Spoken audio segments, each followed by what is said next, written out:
नमस्कार दोस्तों, स्वागत है आप सभी का अपने YouTube channel the secret civil servant में। और ये आपके कम्युनिकेशन एंड इंटरपर्सनल स्किल्स से संबंधित क्वेश्चन है। शायद मैंने जो पहली वीडियो बनाई थी उसमें 2 साल के पेपर कराए थे या 3 साल के शायद, है ना। लेकिन ये आपके 2020 से लेकर के 2012 तक के क्वेश्चन कराऊँगा। टाइम लग सकता है 1 घंटे से ज़्यादा, और डेफिनेटली 1 घंटे से ज़्यादा ही लगेगा।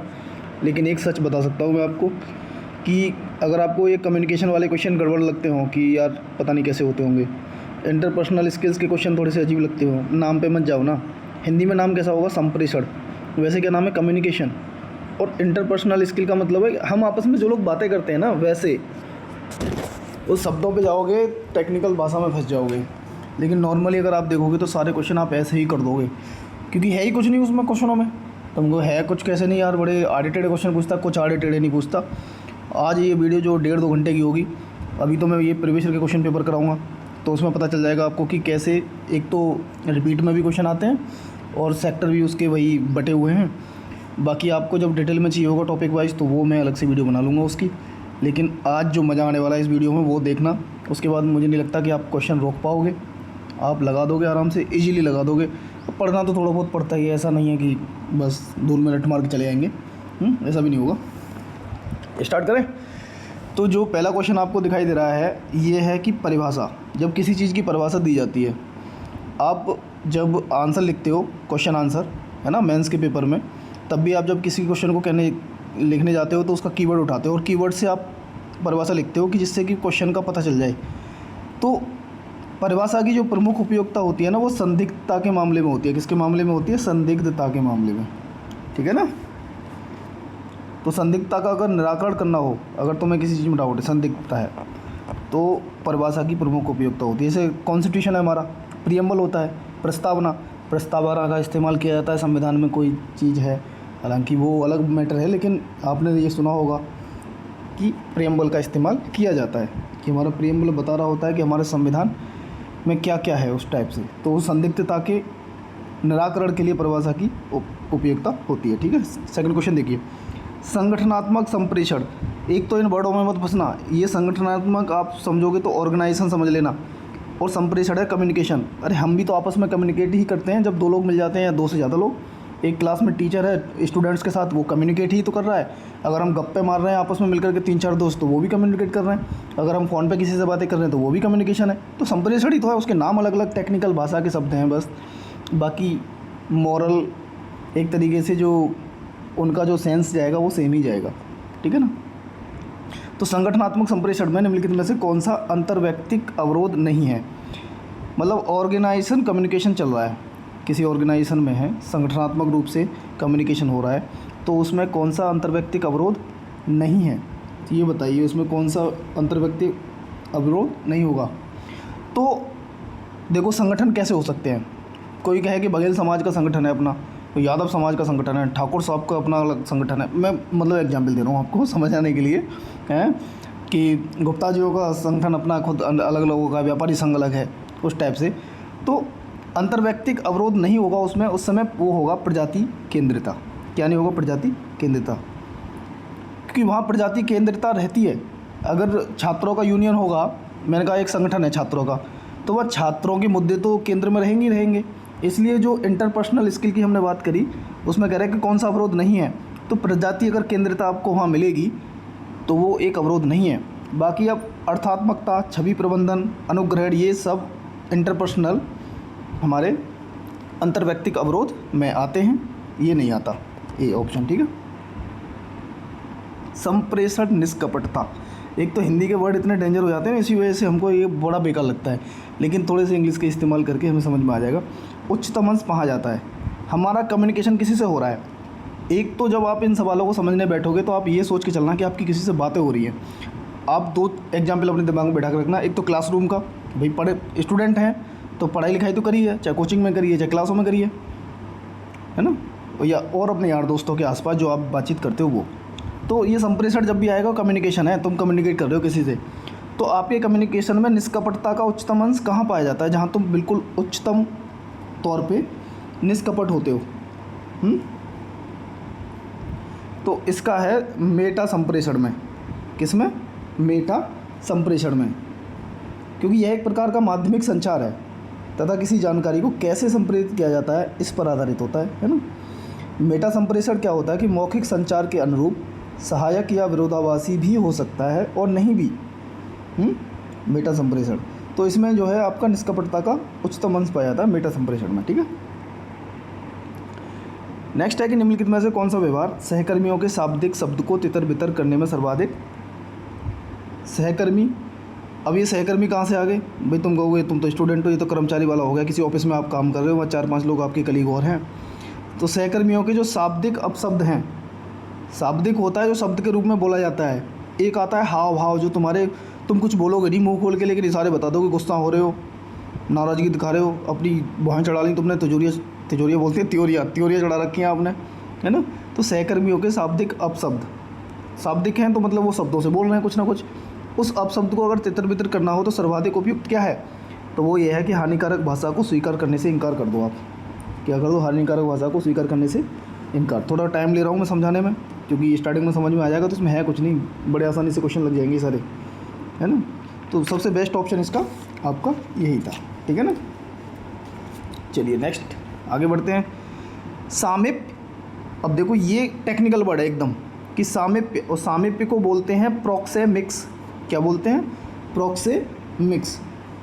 ये शब्द जो है वो किससे संबंधित है, तो ये शब्द आपका अशाब्दिक संप्रेषण से संबंधित है।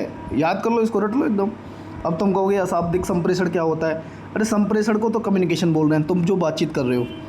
कभी कभी जब हम खड़े रहते हैं, चलो राजवीर इलाहाबादिया को याद कर लो, जब वो इंटरव्यू ले रहे होते हैं अपने पॉडकास्ट पे किसी को बुला करके, तो कभी कभी वो क्या करते हैं, सामने वाला जब बोल रहा होता है तो हूँ करते रहते हैं, गर्दन हिला करके, जो कैरी मिनाती ने उनको रोस्ट किया था जब, तो वो क्या है, अशाब्दिक संप्रेषण है कि आप मुँह से कुछ नहीं बोल रहे हो, लेकिन बस इशारों से बता रहे हो, है ना। हंस दे रहे हो या चेहरे पे स्माइल दे रहे हो, गुस्सा हो रहे हो तो चेहरे पे दिख रहा है वो हाव भाव, आपकी भंगिमाएँ जो हैं चेहरे की, शरीर की, वो अशाब्दिक संप्रेषण से संबंधित होता है, प्रोक्सेमिक्स, ठीक है ना। तो ये याद हो जाएगा आपको। प्रभावी अंतर्वैयक्तिक संप्रेषण, क्या बोला, प्रभावी अंतर्वैयक्तिक संप्रेषण का मुख्य तत्व कौन सा है, इफेक्टिव होगा। और इंटरपर्सनल कम्युनिकेशन का मुख्य तत्व कौन सा है। कहने का मतलब ये है, ये आपको पर्सनालिटी डेवलपमेंट का कोर्स करा रहा है, सही बताऊँ तो, कि आपकी पर्सनालिटी डेवलपमेंट कैसे होगी, आप कैसे कम्युनिकेट करना चाहिए आपको लोगों से। तो ये कहना चाह रहा है कि सबसे प्रभावी कम्युनिकेशन आप कैसे कर सकते हो किसी इंसान से। देखो अंतर्वैयक्तिक संप्रेषण का मतलब है कि एक से अधिक व्यक्ति तो होने चाहिए, 2 हों, 2 या 2 से अधिक हों, फिर, है ना, तभी तो बातचीत होगी आपकी। तो कह रहा सबसे प्रभावी कौन सा होता है, तो सबसे प्रभावी इसमें जो रहता है, कौन सा रहता है ये आपको बताना है, ठीक है ना। तो उसमें रहता है सक्रिय श्रवण। कहने का मतलब ये है कि जब आप किसी से बातें करो तो ये पेशेंस रख के चलो कि सामने वाला जब बोलेगा तो आप उसको ध्यान से सुनोगे। गुड लिसनर होना बहुत ज़रूरी है, और गुड लिसनर के साथ एक्टिव लिसनर होना, है ना। एक्टिव लिसनर, अच्छी तरीके से सुनो किसी दूसरे को, आंखों से आंखें मिलाई रहनी चाहिए, आई कांटेक्ट आपके बने रहने चाहिए, है ना, वो वाला। तो ये प्रभावी अंतर्वैयक्तिक संप्रेषण का जो मुख्य तत्व है वो है सक्रिय श्रवण, ठीक है ना। चलिए आगे बढ़ें। निम्नलिखित में से कौन सा संगठनात्मक पारिस्थितिकी से संबंधित है, ये आपको बताना है। तो ये कह रहा है कि कौन सा संगठनात्मक पारिस्थितिकी से संबंधित है। तो इन्होंने कम्युनिकेशन बता दिए, कम्युनिकेशन के प्रकार दे रखे हैं ऑप्शन में। कह रहा है कि सेंट्रलाइज जो कम्युनिकेशन हो रहा हो, अब सेंट्रलाइज कम्युनिकेशन तो एक व्यक्ति से निकल के आ रहा होगा, मोदी जी से, पूरी पार्टी फॉलो करेगी फिर उसे, समझ लो ऐसा ही संगठन मान लो, बीजेपी पार्टी को एक संगठन मान लो। तो केंद्रीकृत संप्रेषण तो नहीं आएगा ना। तो पार्श्विक संप्रेषण होगा क्या, ऊर्ध्वगामी संप्रेषण होगा, अधोगामी संप्रेषण होगा। तो ये संगठनात्मक जो परिस्थिति होती है, उस संगठनात्मक परिस्थिति में पार्श्विक संप्रेषण होता है। और पार्श्विक की हिंदी आप जानते ही हो, लेटरल होता है ना, कोलेटरल टाइप से, उस टाइप से। जैसे एक क्लासरूम है, मैंने कहा 6 क्लास के बच्चे बैठे हुए हैं या 10th क्लास के, तो एक ही हो गए ना वो। तो संगठनात्मक पारिस्थितिकी होती है एक स्तर की, सब सामाजिक रूप से संप्रेषण संगठनों पर एक सामाजिक रूप से उन्मुख कार्यक्रम को ये संदर्भित करता है। जैसे कहो कि कोई योजना गवर्नमेंट ने चलाई, वो महिलाओं के लिए चला दी हो, तो वो उसमें सारी महिला आ जाएंगी, तो एक वर्ग आ गया वो अलग से, है ना, या अल्पसंख्यकों के लिए, या बोलते हैं ना, या LGBTQ के लिए, तो वो अलग वर्ग बनता गया। तो संगठनात्मक परिस्थितिकी से संबंधित जो शब्द है वो पार्श्विक संप्रेषण है, ठीक है। निम्नलिखित में से कौन सा संप्रेषण में पराभाषी संकेत है? मतलब भाषा, पराभाषी मतलब परा, दूसरा हो गया परा, तो पराया हो गया भैया। भाषा में आएगा तो शब्द आएगा, मुंह खोलोगे कुछ शब्द तो बोलोगे, लेकिन ऐसा कम्युनिकेशन आप कर रहे हो कि जो पराभाषी संकेत है, मतलब भाषा से अलग है। क्या होगा वो? हाव भाव होगा कि नहीं होगा? मुझे ये बताओ। तुम शब्दों में कुछ बोलोगे नहीं तो हाव भाव ही निकालोगे अपने, क्या करोगे फिर? तो क्या ये मेरा सही हो रहा है? नहीं। स्वर संबंधी छेपड़, स्वर संबंधी छेपड़ मतलब इसका अर्थ है टोनल पिच, इसको बोलते हैं इंग्लिश में टोनल पिच, टोनल पिच, है ना। सही से दिखाई नहीं देगा तो मैं दोबारा लिख दूंगा इसको साफ करके, है ना। ये कह रहा है कि पराभाषी संकेत कौन सा है? तो पराभाषी संकेत है कि आपकी टोन ऊंची हो सकती है, टोन डाउन हो सकती है। तो स्वर संबंधी छेपड़ जो है आपका पराभाषी संकेत है, ठीक है ना। क्योंकि पराभाषी संकेत में होता ये है कि मौखिक संचार जो हम करते हैं वो मौखिक संचार के ही अंग होते हैं। पराभाषी संकेत क्या होते हैं? पराभाषी संकेत आपके मौखिक संचार के ही भाग होते हैं। पिच हाई कर देना, जब रोता है आदमी या चिल्ला रहा है, तुम किसी में गुस्से में हो, नॉर्मल बातें कर रहे होगे तो अलग डेसिमल में बातें करते हो ना, और जब किसी पे गुस्सा कर रहे हो तो चिल्ला के बातें करोगे, तो वो पराभाषी संकेत हैं। टोन आपकी चेंज हो रही है, हम कहते हैं टोन सही नहीं है किसी की। हरियाणवी लोगों की टोन थोड़ी सी हाई टोन होती है उनकी, तो ये पराभाषी संकेत हैं। स्वर संबंधी छेपड़ आपका पराभाषी संकेत से संबंधित है, ठीक है ना। जो मौखिक संचार होता है उसी का हिस्सा है। इसमें बस शब्द शामिल नहीं होते हैं, जो पराभाषी संकेत होते हैं उसमें शब्द शामिल नहीं होते, है ना।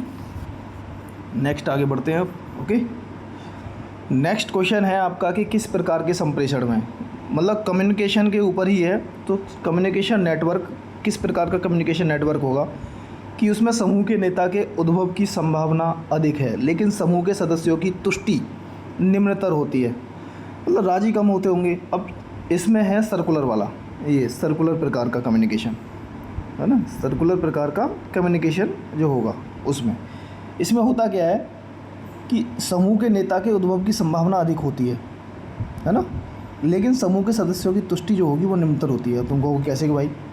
इसमें यह होता है कि संप्रेषण में सूचनाएं एक ही व्यक्ति से प्रभावित होंगी। सूचनाएं क्या होंगी? एक तो डाउन होगा इसमें, तो सूचनाएं एक ही व्यक्ति से प्रवाहित होंगी, ठीक है ना। और इसमें जो समूह के सदस्य होंगे वो आपस में संप्रेषण के बजाय, आपस में संप्रेषण नहीं होगा इनके बीच में, तो ये कम्युनिकेट करेंगे मुख्य हिसाब से, ठीक है ना। तो ये सर्कुलर प्रकार है जिसमें समूह के नेता के उद्भव की संभावना अधिक होती है और सदस्यों की तुष्टि निम्नतर होती है। तो ये चक्र प्रकार का, ठीक है ना। निम्नलिखित में से कौन सा ऊर्ध्वमुखी संप्रेषण में संगठनात्मक मौन का एक उदाहरण है? किसका? संगठनात्मक मौन।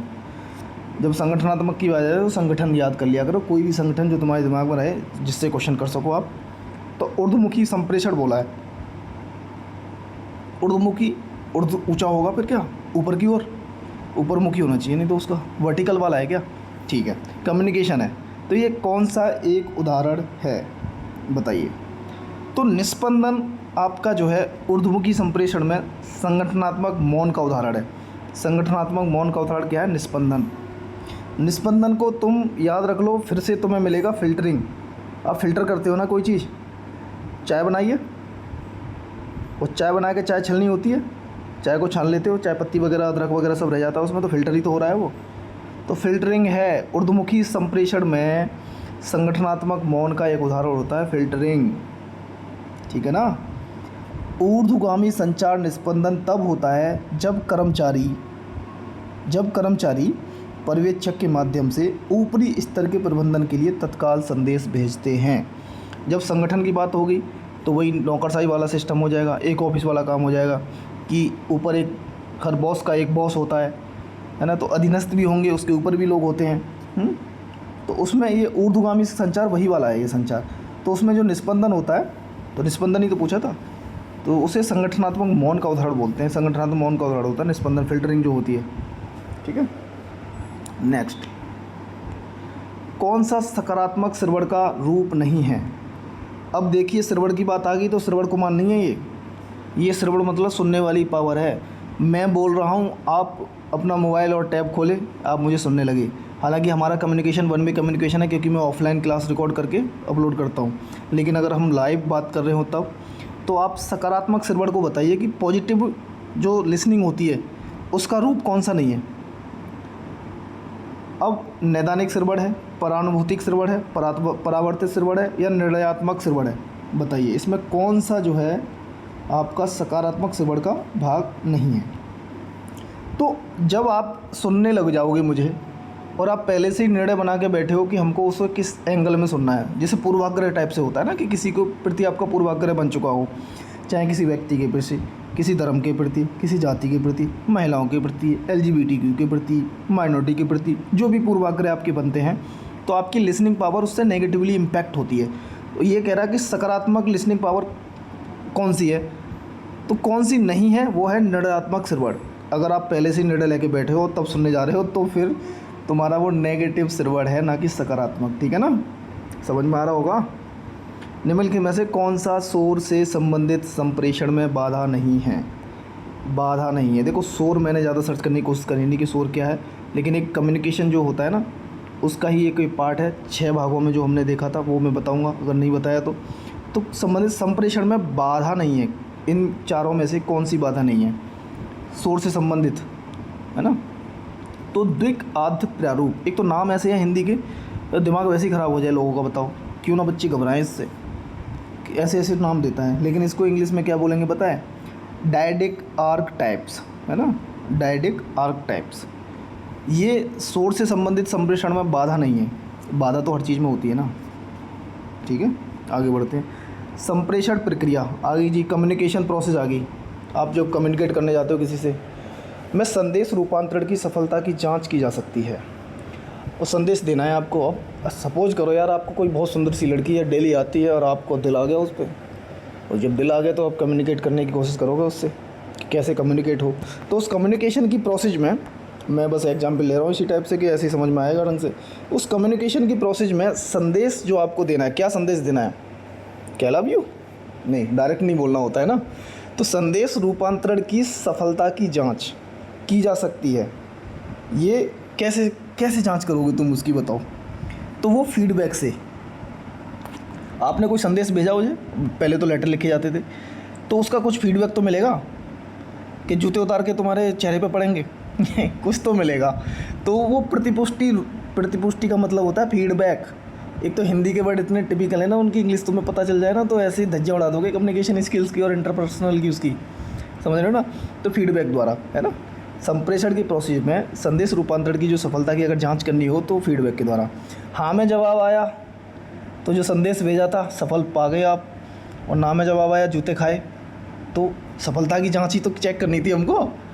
ठीक है ना। या फिर बोला कि नहीं बाद में जवाब मिलेगा, अभी थोड़ा टेक ए टाइम, समझ रहे हो ना। तो समझ जाओ, कुछ नहीं है इसमें, संप्रेषण में, कम्युनिकेशन स्किल में, सब डेली करने वाले काम है ये। पराविभागीय समितियाँ रूप हैं, पराविभागीय समितियाँ रूप हैं किसका? इष्टतम संप्रेषण का, अधोगामी संप्रेषण का, ऊर्ध्वगामी संप्रेषण का, या पार्श्विक संप्रेषण का। तो पराविभागीय समितियाँ आपकी पार्श्विक संप्रेषण का भाग हैं। ये क्वेश्चन जब भी आ जाए और आपको ये ऑप्शन मिल जाए, ज़्यादातर वहाँ जाता है। देखो, पार्श्विक जब होता है कि सब एक जैसे समाज से आ रहे हो, मैंने महिलाओं को सेक्टर में बांट दिया, स्टूडेंट को एक सेक्टर बांट दिया, तो स्टूडेंट एक वर्ग से टाइप को हो जाता है। तो पार्श्विक संप्रेषण वही है, कम्युनिकेशन तुम ऐसे वर्ग में कर रहे हो जहाँ सब एक जगह के हैं। आपने कोई जातिगत संगठन देखा हो और जातिगत संगठन में एक ही जाति के लोग हों, तो उनमें कैसे बात होंगी, तो वो वहाँ कम्युनिकेशन कैसा होगा। तो ये कह रहा है कि पराविभागीय समितियाँ जो हैं वो किसका रूप है? वो पार्श्विक संप्रेषण का ही रूप है। ठीक है ना। चलिए आगे बढ़ें। नेक्स्ट है आपका 2019 के पेपर में हम पहुंच चुके हैं कि अंतर्वैयक्तिक संप्रेषण। अब ये इंटरपर्सनल कम्युनिकेशन आ गया। नाम पे मत जाना, नाम तो कंफ्यूज कर ही रहे हैं और डेंजर भी लग रहे हैं ऐसा पढ़ने में। अब इंटरपर्सनल स्किल्स या इंटरपर्सनल कम्युनिकेशन आप करने जा रहे हो किसी से बातचीत, वही मैंने अभी एग्जाम्पल ऊपर दिया था आपको, लड़के लड़की वाला। तो अंतर्वैयक्तिक संप्रेषण क्या है? यही है। तो ये कह रहा है कि इंटरपर्सनल कम्युनिकेशन का एक अन्य नाम क्या है? तो ये अन्य नाम है द्विक संप्रेषण। द्विक का मतलब दो। भाई कम्युनिकेशन करने में सिद्धू पाजी के भाई अंदाज में दो व्यक्तियों का होना ज़रूरी है, एक आप एक कोई दूसरा व्यक्ति, तभी तो आपका संप्रेषण हो पाएगा। तो द्विक संप्रेषण एक अन्य नाम है उसका, जाना जाता है। ठीक है, अब आ गया फिर से इंटरपर्सनल कम्युनिकेशन। तो इंटरपर्सनल कम्युनिकेशन में स्रोत प्रापक के प्रकार निभाए जाते हैं। स्रोत प्रापक के प्रकार निभाए जाते हैं। हिंदी देख रहे हो कैसे क्लिष्ट हिंदी यूज करी है। स्रोत क्या होता है? स्रोत प्रापक के प्रकार निभाए जाते हैं प्रत्येक व्यक्ति के द्वारा। अब जब इंटरपर्सनल संप्रेषण की बात आ गई, मैं हूँ या मेरे कोई 3-4 और दोस्त हैं, हमारी आपस में बातें हो रही हैं, तो वहाँ स्रोत सभी हैं, सभी सेंटर हैं। कभी हम बोल रहे हैं, कभी रुक करके वो बोल देंगे, या बीच में कोई इंटरप्ट करके वो बोल देगा। तो स्रोत प्रापक के प्रकार निभाए जाते हैं, मतलब जो कार्य है, जो भूमिका निभाई जा रही है स्रोत की, वो प्रत्येक व्यक्ति के द्वारा निभाई जा रही है। ऐसा नहीं है कोई एक बोला जा रहा है सब सुना जा रहा है। इंटरपर्सनल कम्युनिकेशन में तो ये होता है कि प्रत्येक व्यक्ति के द्वारा भूमिका निभाई जाएगी। ठीक है, आगे रंगों से संप्रेषण के लिए किस शब्द का प्रयोग किया जाता है? किस शब्द का प्रयोग किया जाता है? तो रंगों से संप्रेषण के लिए किस शब्द का प्रयोग किया जाता है? भाई तुमने कभी देखा है, वाहन चलाए होगे और वाहन ना भी चलाए होगे, ऑटो, टेम्पो, बस काई में तो गए होगे, तो रेड लाइट पे लाल बत्ती देख के रुक जाते हो ना। तो ये रंगों से कम्युनिकेशन ही हो रहा है। इसका मतलब रेड लाइट खड़े हो जाओ, ग्रीन सिग्नल निकल जाओ। इसके लिए किस शब्द का प्रयोग किया जाता है? तो ये है रंग विद्या। आपको बताया गया है कि रेड लाइट जब जल गई है तो रुकना होता है, तो ये रंग विद्या है। तो रंग विद्या के माध्यम से रंगों से संप्रेषण के लिए किस शब्द का प्रयोग किया जाता है? तो रंग विद्या है कि ना। इजी है ना। हाँ, पढ़ने के बाद, समझने के बाद इजी लगती है चीज़ें। ठीक है ना। तो नेक्स्ट है आपका कि दूसरों के साथ प्रभावी संप्रेषण करने की किसी व्यक्ति की क्षमता कहलाती है। अब दूसरों के साथ, सपोज करो कि आप सब जितने भी आप मुझे सुन रहे हो और एक दिन हम मिलते हैं आपस में, तो मेरा जो प्रभावी कम्युनिकेशन होगा आपके साथ, अभी तो वन वे कम्युनिकेशन है, सीधा सीधा मैं बोल के रख देता हूँ। तो दूसरों के साथ आप जब डेली लाइफ में किसी से ना किसी से कम्युनिकेट करते ही रहते हो, तो दूसरों के साथ प्रभावी कम्युनिकेशन करने की किसी व्यक्ति की जो क्षमता है वो क्या कहलाएगी? वो क्या कहलाती है? अंतर्व्यक्तिक दक्षता कहलाएगी। भाई इंटरपर्सनल कैपेसिटी तो है ना उसकी वो। नेक्स्ट क्वेश्चन है आपका कि जब आप अन्य अभिविन्यासित हो जाते हो तो आप, जब आप अब अन्य अभिविन्यासित हो जाते हो तो आप, पहला ही आंसर है वैसे इसका, पढ़ लो पर एक बार। अपनी सत्यनिष्ठा को बनाए रखते हुए अन्य लोगों की आवश्यकताओं, प्रेरणाओं, इच्छाओं के बारे में विचार करते हैं। अन्य अभिविन्यासित का मतलब है जब आप किसी से मिलते जुलते रहते हो। जब तक आप सिंगल रहते हो, आपसे किसी की बात नहीं होती है और आप उस सोसाइटी का हिस्सा नहीं हो जिस सोसाइटी को आप देखते हो, तो आप फिर अपनी सत्यनिष्ठा को बनाए रखोगे, लेकिन आप दूसरों का भी ख्याल रखोगे, उनकी इच्छाओं का, प्रेरणाओं का, आवश्यकताओं का। सोसाइटल पर्सन भी तो बनना है तुम्हें। ये ऑप्शन सही है आपका। नेक्स्ट क्वेश्चन है आपका कि समस्त अंतर्वैयक्तिक संप्रेषण का अधिभावी विचारणीय तत्व होता है। क्या होता है बताओ? क्या होता है बताओ? जब आप किसी से बातचीत कर रहे हो, समझना। अरे मैं तो फिर वही एग्जाम्पल दे रहा हूँ।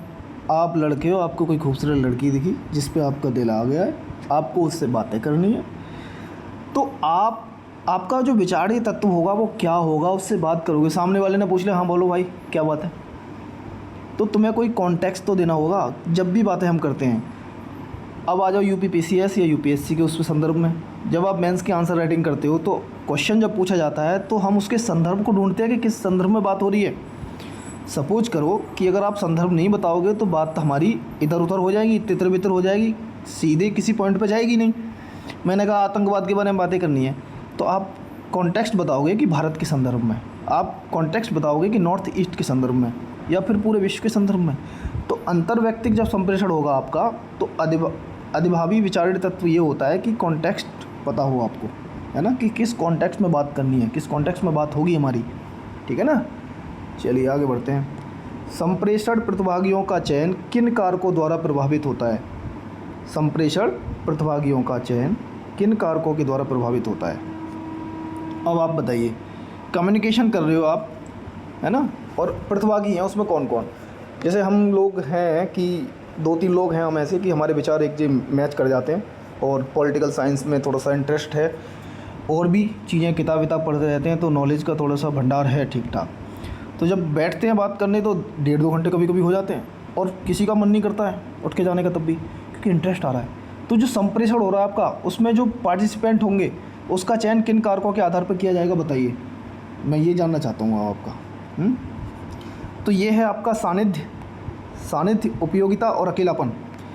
जब आप कम्युनिकेशन करते हो किसी से, आप किसी को सेलेक्ट करते हो कि मेरे को इससे बात करनी है, मैं सिर्फ अब दोबारा से एग्जाम्पल यही नहीं दूंगा कि लड़की से बात करनी है, भाई लड़की लड़के से बात करती है, पर हाँ देखो, यह संवाद के समय किसी व्यक्ति की स्थिति और शारीरिक निकटता से संबंधित होता है। सानिध्य जो है, आप संवाद करोगे तो वो किसी व्यक्ति की स्थिति या शारीरिक निकटता से।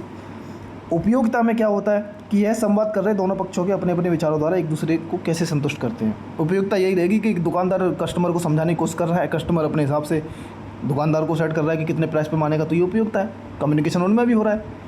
और अकेलापन क्या कहता है, यह उदासीनता या असहजता के कारण उत्पन्न होता है।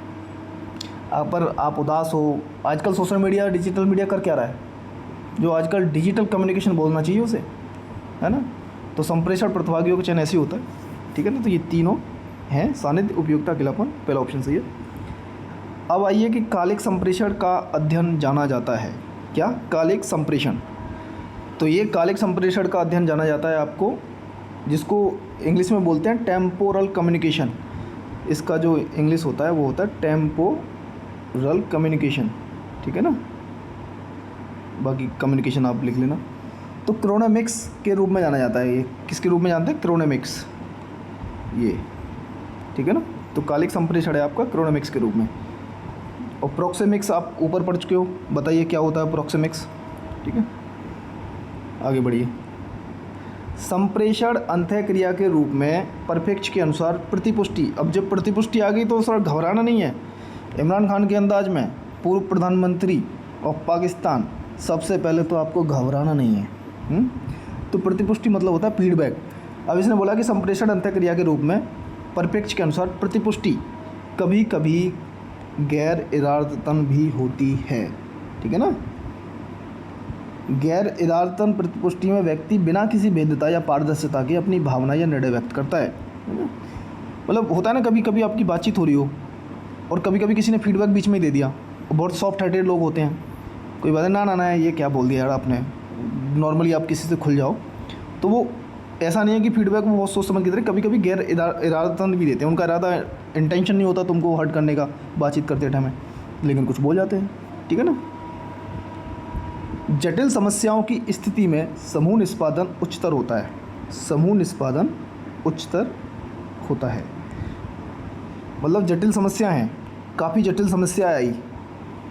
सपोज करो कि बाढ़ आ गई अचानक से, और बाढ़ तो अचानक से ही आती हैं, प्राकृतिक आपदा जितनी भी होती हैं अचानक से आती हैं। वो अलग बात है कि अर्ली वार्निंग सिस्टम लगा करके आप बता देते हो कि कब चक्रवात आएंगे, क्या नुकसान होगा, बट जटिल समस्याएं तो हैं ही। तो उसमें समूह निष्पादन उच्चतर कब होगा?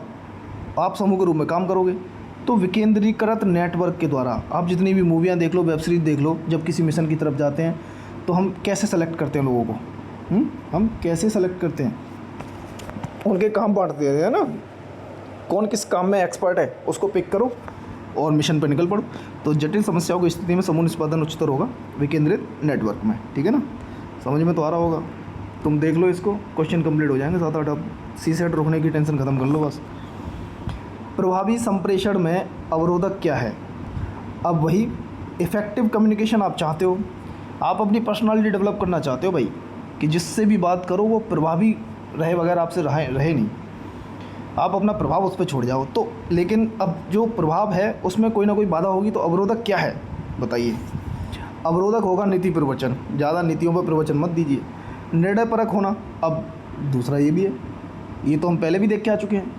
आप किसी चीज़ पे अभी निर्णय पर नहीं पहुँचे हो, आप डायरेक्ट डिसीजन ले लोगे क्या? हैं, डायरेक्ट नहीं, निर्णय पर नहीं जाना है। निर्णय परक होना ये गलत है बहुत, ये अवरोधक है आपके।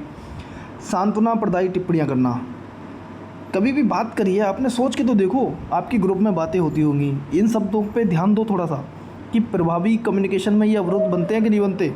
बिल्कुल बनते हैं।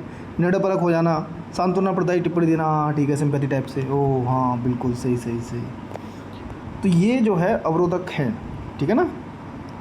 आगे बढ़े। नेक्स्ट क्वेश्चन है कि जन प्रवाद की निम्नलिखित में से कौन सी विशेषता नहीं है? नहीं पूछा है, इस पे तो ध्यान देना ही है, बट जन प्रवाद समझ लो क्या होता है। जन प्रवाद भी एक आपकी संचार विधि है।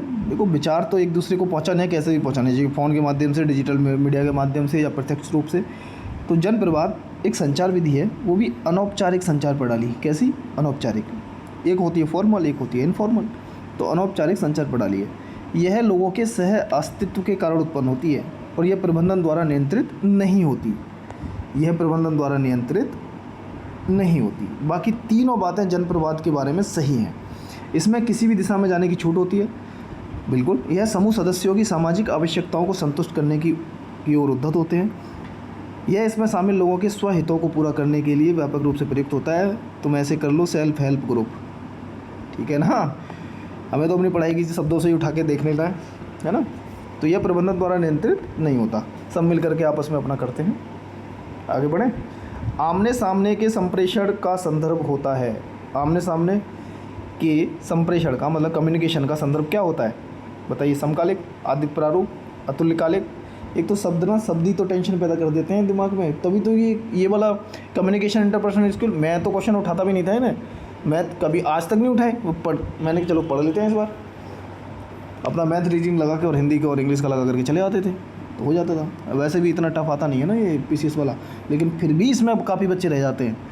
तो इस वजह से मैंने सोचा कि करा देना चाहिए, थोड़ा हेल्प आपको हो जाएगी, थोड़ा हमें भी हो जाएगी, है ना।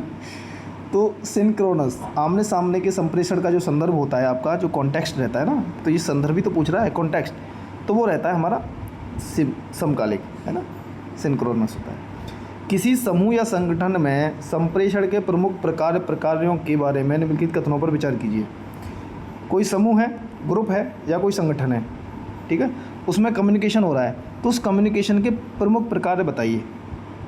उस कम्युनिकेशन के प्रमुख प्रकार के बारे में आपको बात करनी है, ठीक है।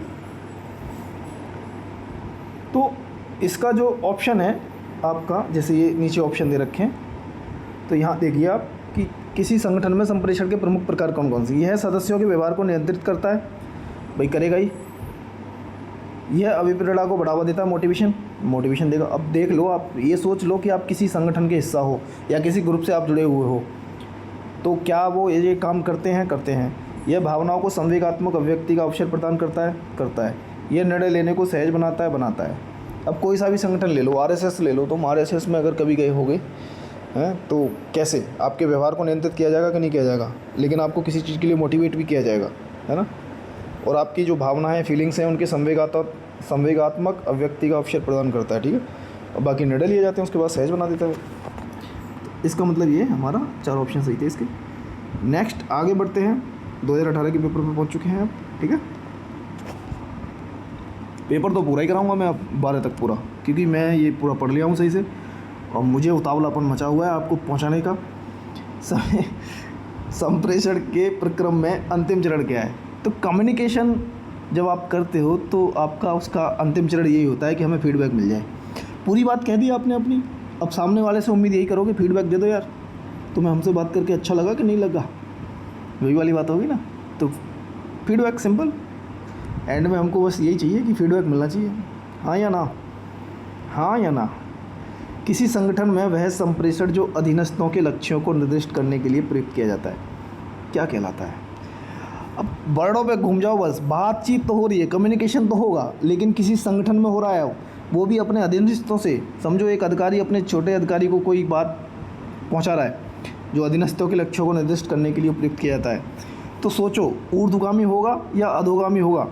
नहीं, 2 ऑप्शन ही चुनने के लिए दे रहा हूँ मैं, इसमें तो 4 दे रखे हैं। तो अधोगामी होगा, क्योंकि अधिकारी दे रहा है, अधीनस्थों को पहुंचाया जा रहा है, ऊपर से चीज़ें नीचे की तरफ आएंगी, तो अधोगामी होंगी कि नहीं होंगी? ये कम्युनिकेशन कुछ ऐसा है कि नहीं है? तो बस अधोगामी संप्रेषण है इसमें। निम्नलिखित में से कौन सा किसी कार्यस्थल में संप्रेषण की एक बाधा नहीं है? बाधा नहीं है। किसी कार्यस्थल पे आप कोई किसी ऑफिस में किसी जगह पे काम कर रहे हो, वहाँ कम्युनिकेशन की एक बाधा नहीं है, बाकी और बाधाएं होंगी।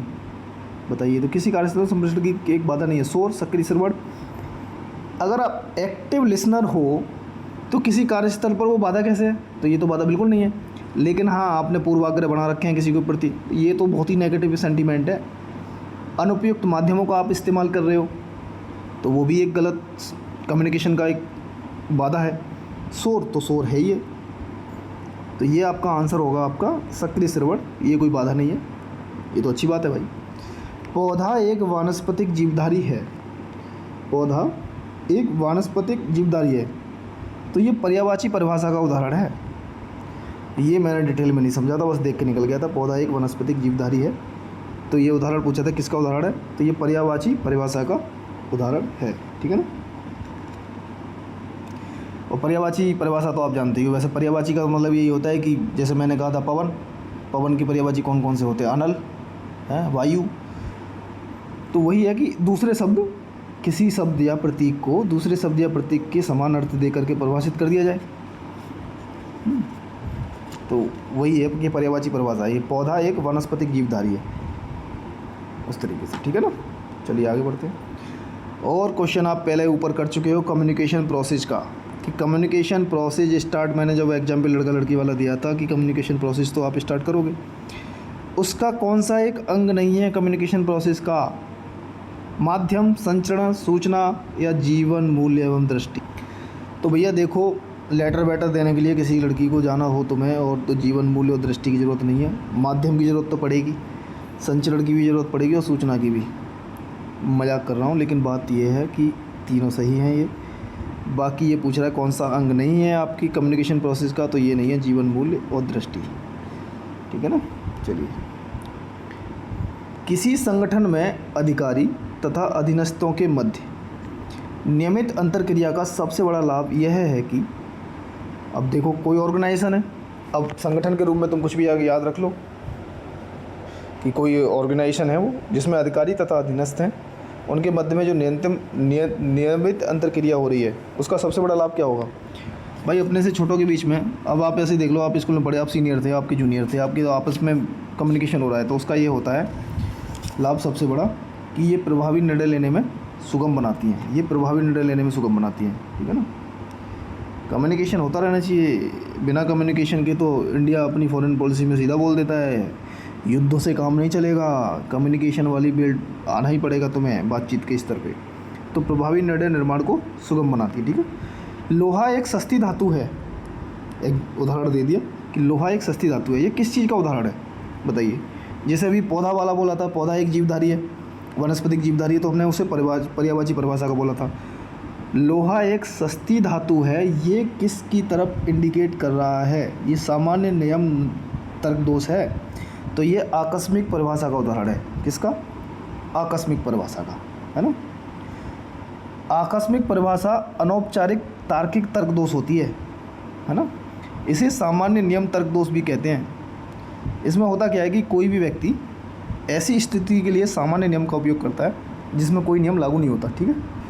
नेक्स्ट क्वेश्चन की तरफ आगे बढ़ते हैं हम। नेक्स्ट क्वेश्चन है हमारा कक्षागत संप्रेषण में सम्मिलित नहीं है। क्या सम्मिलित नहीं है कक्षागत संप्रेषण में?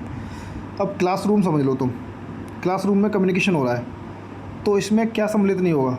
अप्रत्यक्ष संप्रेषण कहाँ सम्मिलित होगा भाई? इनडायरेक्ट थोड़ी होगा, तो वहाँ तो क्लास में बैठे हुए हैं हम, तो कक्षा का संप्रेषण मैंने तो ऐसे ही समझा। तो उसमें कम्युनिकेशन में मौन संप्रेषण हो सकता है, कुछ लोग शांत बैठे हो, अनौपचारिक और औपचारिक संप्रेषण, ठीक है। अप्रत्यक्ष संप्रेषण उसका हिस्सा नहीं है, ठीक है ना। किसी उद्देश्य हेतु वृत्ताकार संचार सर्वाधिक उपयुक्त है। बताओ किस उद्देश्य हेतु है? तो ये वृत्ताकार जो संचार आप देख रहे हो, ये आप गोलमेज सम्मेलन को याद रख लो। गोलमेज सम्मेलन में सबको बराबरी का अधिकार दिया जाता है, कोई बॉस टाइप का फील नहीं करता इसमें। गोलमेज सम्मेलन में गोल मेज होगी, चारों तरफ बैठे होंगे, तो वृत्ताकार संचार वही है। इसका मतलब ये है कि प्रत्येक सदस्य जो भी बैठे हुए हैं, वो सदस्य की संतुष्टि के लिए किस उद्देश्य से वृत्ताकार संचार सर्वाधिक उपयुक्त है, वो है सदस्य की संतुष्टि। सभी सदस्यों को लोगों को बराबर का सम्मान दिया रहा है। इंडिया, पाकिस्तान, भारत, भूटान, नेपाल सब गोलमेज सम्मेलन में आके बैठ गए, ठीक है ना। चलिए, तो सदस्य संतुष्टि हेतु वृत्ताकार संचार सर्वाधिक उपयुक्त है। सुनने को सर्वाधिक अच्छी तरह से परिभाषित किया जा सकता है। सुनने को, अब आगे वो श्रवण वाला, अगर आप लिसनर हो, बहुत अच्छे गुड लिसनर हो, तो अच्छी तरह से परिभाषित किया जा सकता है सुनने को। कैसे कैसे करोगे बताओ? अब मैं कुछ बोल रहा हूँ और आप सुन रहे हो, तो आपके सुनने को सर्वाधिक अच्छी तरह से मैं कैसे प्रभावित करूँगा? तो ये है कि जो आप सुन रहे हो उसका सही सही अर्थों में अगर आप समझ जाओ, मतलब कि मैं क्या कहना चाह रहा हूँ, तो सही सही अर्थ निकालने में अगर आप सक्षम हो, तो वो आप सही हो फिर। तो आंसर होगा आप, तो आंसर है आपका जो हम सुनते हैं उसका अर्थ निकालने में प्रयुक्त एक प्रक्रिया के रूप में, है ना, उसका अर्थ हम सही निकाल पाएँ तो इसका मतलब सही सुना जा रहा है। प्रतिक्रिया देने से आप क्या समझते हो? आप किसी चीज़ को रेस्पॉन्ड करते हो ना, रिएक्शन करते हो, तो उससे क्या समझते हो आप बताइए? संदेशों को अर्थ प्रदान कर रहे हो आप। प्रतिक्रिया देने से आप क्या समझते हो? आप ये अच्छी तरह से जानते हो कि अगर आपको किसी भी मुद्दे पर, मैंने कहा वुमेन एम्पावरमेंट, मैंने कहा वक्फ बोर्ड जो अभी चल रहा है, मैंने कहा जम्मू कश्मीर का 370, आप ऐसे मुद्दे उठा दो और अपने ग्रुप में उठा देना जहाँ 4-5 लोग हों, चाहे परिवार में उठा देना, और आप उनकी रिएक्शन देखना, उनका रेस्पॉन्ड देखना, उनकी प्रतिक्रिया देखना। उससे साबित ये होगा, जब वो उस पर प्रतिक्रिया देंगे तो एक संदेश के प्रति अपनी समझ की पुष्टि करना। तो आपने कुछ पूछा तो वो अपनी समझ की पुष्टि कर रहे होते हैं, आपको उनकी समझ उस मुद्दे पे समझ में आ जाएगी कि वो क्या सोचते हैं, ठीक है ना। तो प्रतिक्रिया देने से आप यही समझते हैं। बंद हो जाए यार, कितना शोर करता है। क्षैतिज संप्रेषण का एक प्रकार है, तो क्षैतिज संप्रेषण का एक प्रकार है आपका पार्श्विक संप्रेषण। अच्छा, एक और चीज़ मैं गणित बताऊं तुमको। कोई भी शब्द अगर आपने किसी और सब्जेक्ट में सुना हुआ है, अगर वो कहीं और इस्तेमाल किया जा रहा है, तो इसका मतलब ये है कि वो कुछ ना कुछ वैसा ही सेंस दे रहा है जिस सेंस के लिए उसे वहाँ इस्तेमाल किया गया था। आप जो वित्त आयोग अपना जारी करता है स्टेट को फाइनेंस, ठीक है ना, तो वहाँ पे भी जो डिसबर्स किया जाता है ना, तो वो क्षैतिज होता है ना। तो क्षैतिज संप्रेषण का एक प्रकार है पार्श्विक संप्रेषण। तो ऐसे शब्द कहीं भी आए हैं तो लिंक कर लिया करो अर्थों को, कि वहाँ तुमने अगर अर्थ उसका समझा हुआ है कि कुछ वहाँ यहाँ मिल रहा है, फिर मिलता है, कहीं ना कहीं मिलता है। नेक्स्ट, अधोलिखित में से कौन सा विकल्प शाब्दिक संवाद को इंगित करता है? किसको? शाब्दिक संवाद। शाब्दिक संवाद क्या होगा? शब्दों के माध्यम से किसी से बातें करना। अब यहाँ हाव भाव भंगिमा वो तो साथ साथ चलेगी, लेकिन शब्दों के माध्यम से बात होगी। तो बताइए, अब 4 ऑप्शन दिए हुए हैं, इनमें से शब्दों के रूप में कौन सा है दिखेगा हमें? प्रोफेसर शर्मा ने अपने व्याख्यान कक्षा में दिया। तो भैया क्लासरूम में जाकर के प्रोफेसर शर्मा अगर पढ़ाएंगे तो वहाँ तो शब्दों के माध्यम से ही पढ़ाएंगे फिर, है ना। तो व्याख्यान कक्षा में दिया है उन्होंने, तो यही होगा इसका शाब्दिक संवाद। बाकी सब में आप देखोगे कि संदेश मोबाइल द्वारा भेजा गया छात्रों को, तो इसमें शब्द का इस्तेमाल तो हुआ नहीं। माँ का ध्यान अपनी ओर करने के लिए बच्चा रो रहा है, इसमें भी शब्द का इस्तेमाल नहीं, और रो रहा है हंसना शब्द नहीं बोले ना। दीपक ने छुट्टी के आवेदन के लिए पत्र लिखा तो भी नहीं बोला मुँह से। मौखिक संचार होना चाहिए, ठीक है। चलिए आगे बढ़ते हैं। नेक्स्ट क्वेश्चन जो आप देख पा रहे हो, तो हाव भाव द्वारा संप्रेषण संबंधित है काइनेसिक्स। सिक्स सेंस है क्या आपके पास? ओहो, मतलब काइनेसिक्स शारीरिक भाव भंगिमा के लिए टेक्निकल शब्द है। जो हमारी बॉडी की भाव भंगिमाएँ होती है ना, उनके लिए काइनेसिक्स का इस्तेमाल किया जाता है ना। तो हाव भाव द्वारा जो कम्युनिकेशन होगा, और ये संचार का गैर मौखिक रूप है, क्योंकि मुख के माध्यम से तो हम कर नहीं रहे कि शब्दों को बोल रहे हैं। तो काइनेसिक्स आपका जो है शारीरिक भाव भंगिमाओं को बताता है, ठीक है। आगे चलते हैं। कौन सा एक संप्रेषण का रूप नहीं है? कौन सा संप्रेषण का रूप नहीं है? साक्षात्कार, भाई इंटरव्यू लोगे तो ये तो कम्युनिकेशन ही हो रहा है। संवाद अगर किसी से कर रहे हो, ये भी कम्युनिकेशन हो रहा है। सामाजिक अंत्यक्रिया, चले जाओ मेले वेले में अंत्यक्रिया होगी। मनोरंजक उपन्यास पढ़ रहे हो, अकेले ही हो, कम्युनिकेशन करने के लिए 2 लोगों का होना ज़रूरी है भाई। और मनोरंजक उपन्यास आप पढ़ रहे हो तो आपकी दूसरी दोस्त किताब है, फिर वो पर्सन तो नहीं है ना। तो ये आपका आंसर कौन सा होगा? मनोरंजक उपन्यास पढ़ना। अब ना कहना कि टिपिकल होता है ना, ईजी होता है। कोई भी चीज़ पढ़ी जाए तो ईजी हो जाती है फिर बार बार, ठीक है। कौन सा सकारात्मक संप्रेषण का माध्यम नहीं है? कम्युनिकेशन हम ऊपर देख के आ चुके हैं, है ना। कम्युनिकेशन के लिए पॉजिटिव कम्युनिकेशन का माध्यम कौन सा नहीं है? समाधान की शीघ्र प्राप्ति, टनल दृष्टि, दोनों पक्षों को तत्काल पुनर्वेश, ज़्यादा व्यक्तिक होना। बताइए कौन सा आंसर है इसका? तो इसका आंसर जाएगा पहले तो पहला, कि ज़्यादा व्यक्तिक होना। अब आप सोचो कि आप किसी ग्रुप का हिस्सा हो या किसी संगठन का हिस्सा हो, और वो संगठन एक मिशन पे काम कर रहा है, कोई योजना है, कोई लक्ष्य है। अब आप पर्सनल हो जाओ, व्यक्तिगत ज़्यादा हो जाओ, तो आप अब सार्वजनिक हित की जगह या संगठनात्मक हित की जगह व्यक्तिगत हितों को अधिक महत्व देने लगोगे। ये कोई सकारात्मक कम्युनिकेशन का माध्यम नहीं है, इसलिए ये ज़्यादा व्यक्तिगत नहीं होना।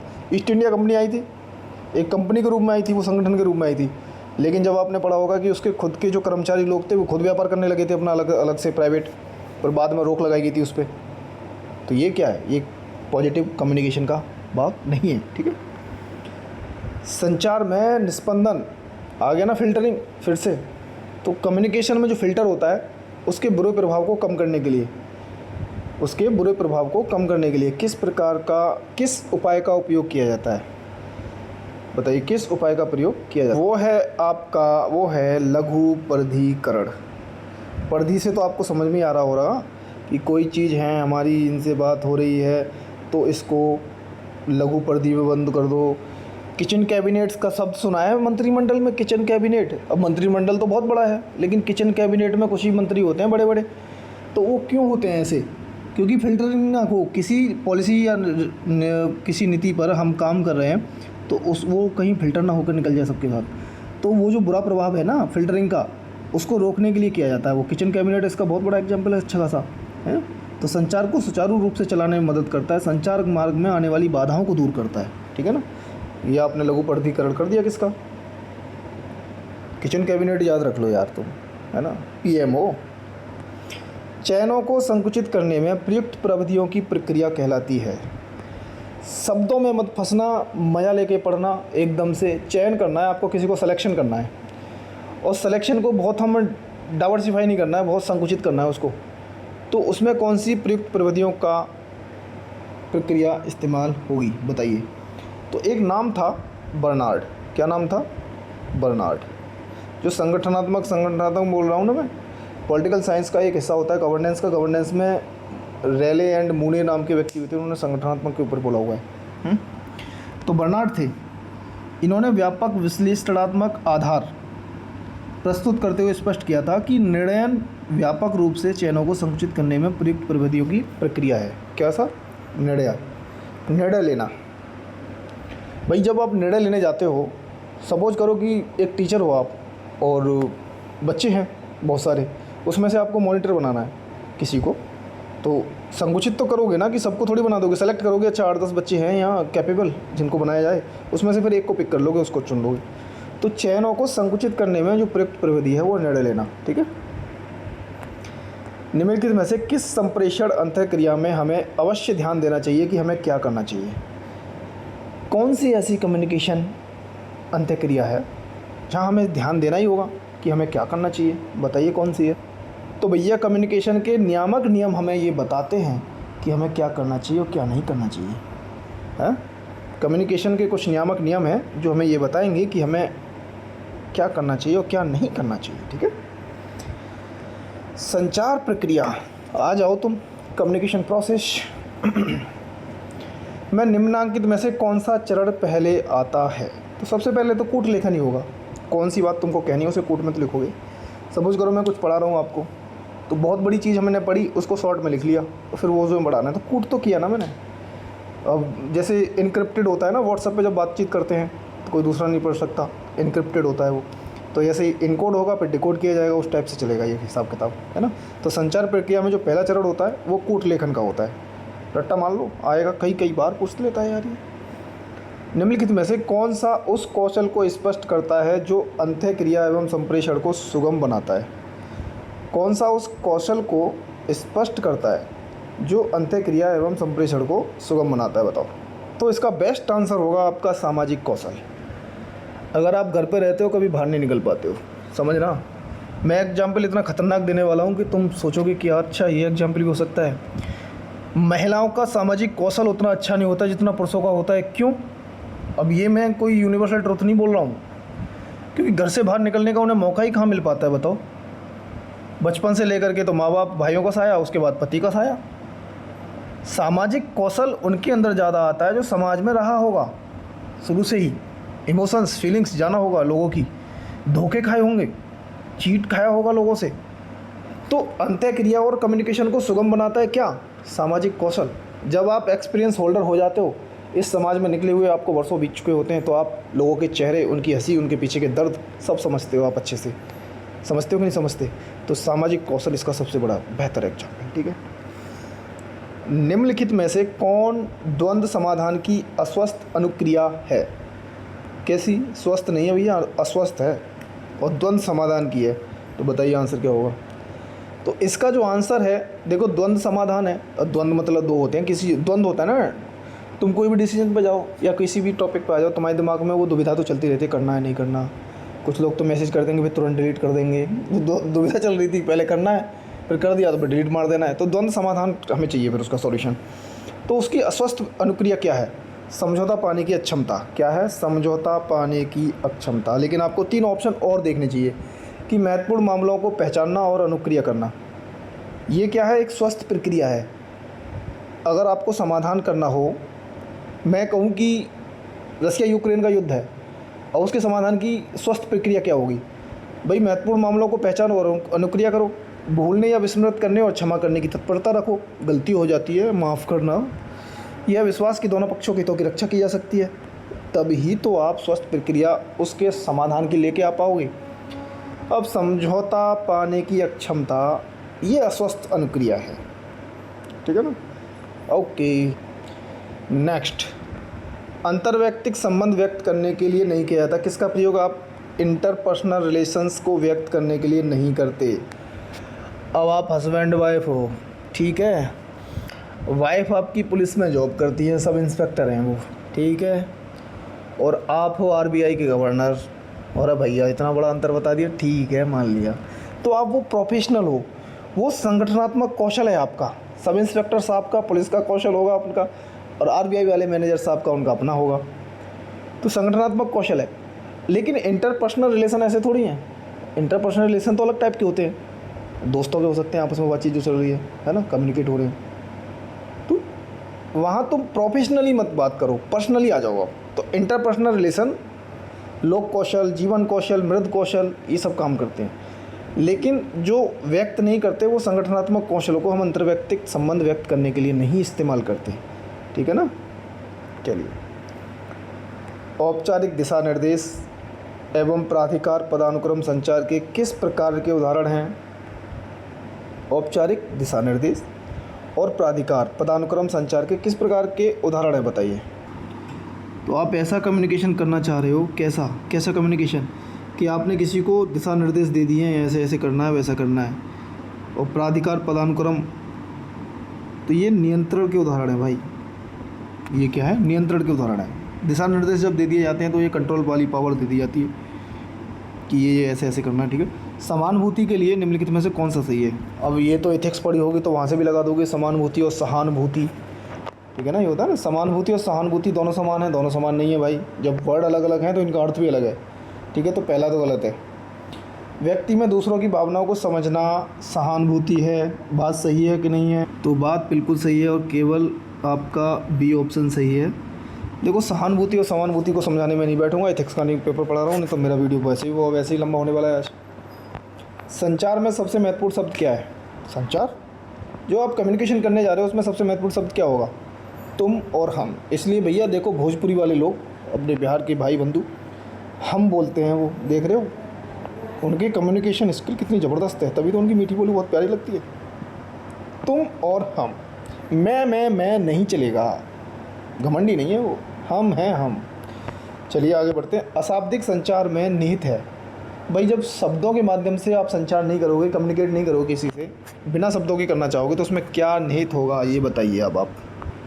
तो ये इसमें जो शामिल होगा आपका, वो होगा देह भाषा, मुखी अभिव्यक्ति व लहजा। आपको बोलना तो कुछ है नहीं,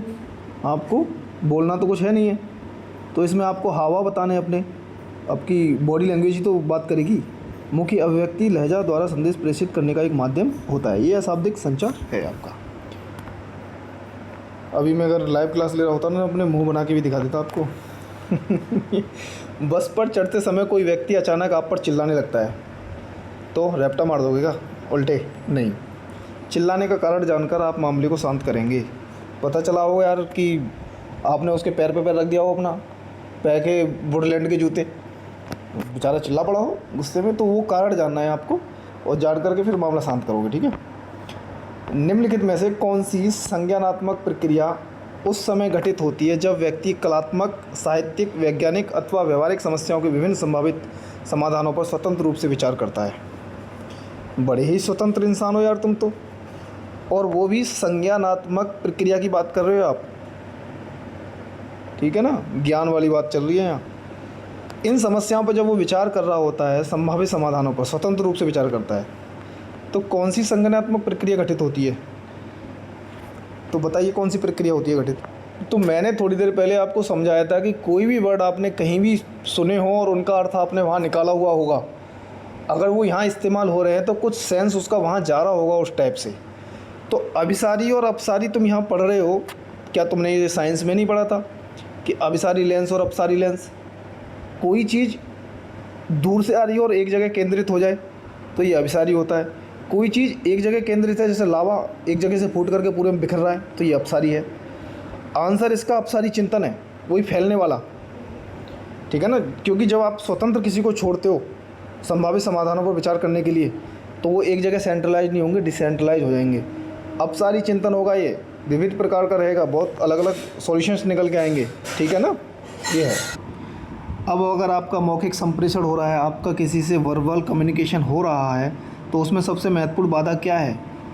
जब महत्वपूर्ण तत्व अगर एक्टिव लिसनर हो सकता है, तो बैड लिसनर उसकी सबसे महत्वपूर्ण बाधा होगी कि तुम बहुत बेकार लिसनर हो, तुम ढंग से सुनते नहीं हो, फ़ोन चला रहे होते हो, कोई बातें कही जा रहा है, बाद में वैसे ही चुप हो जाएगा बेचारा, आजकल तो याद ही होता है ये।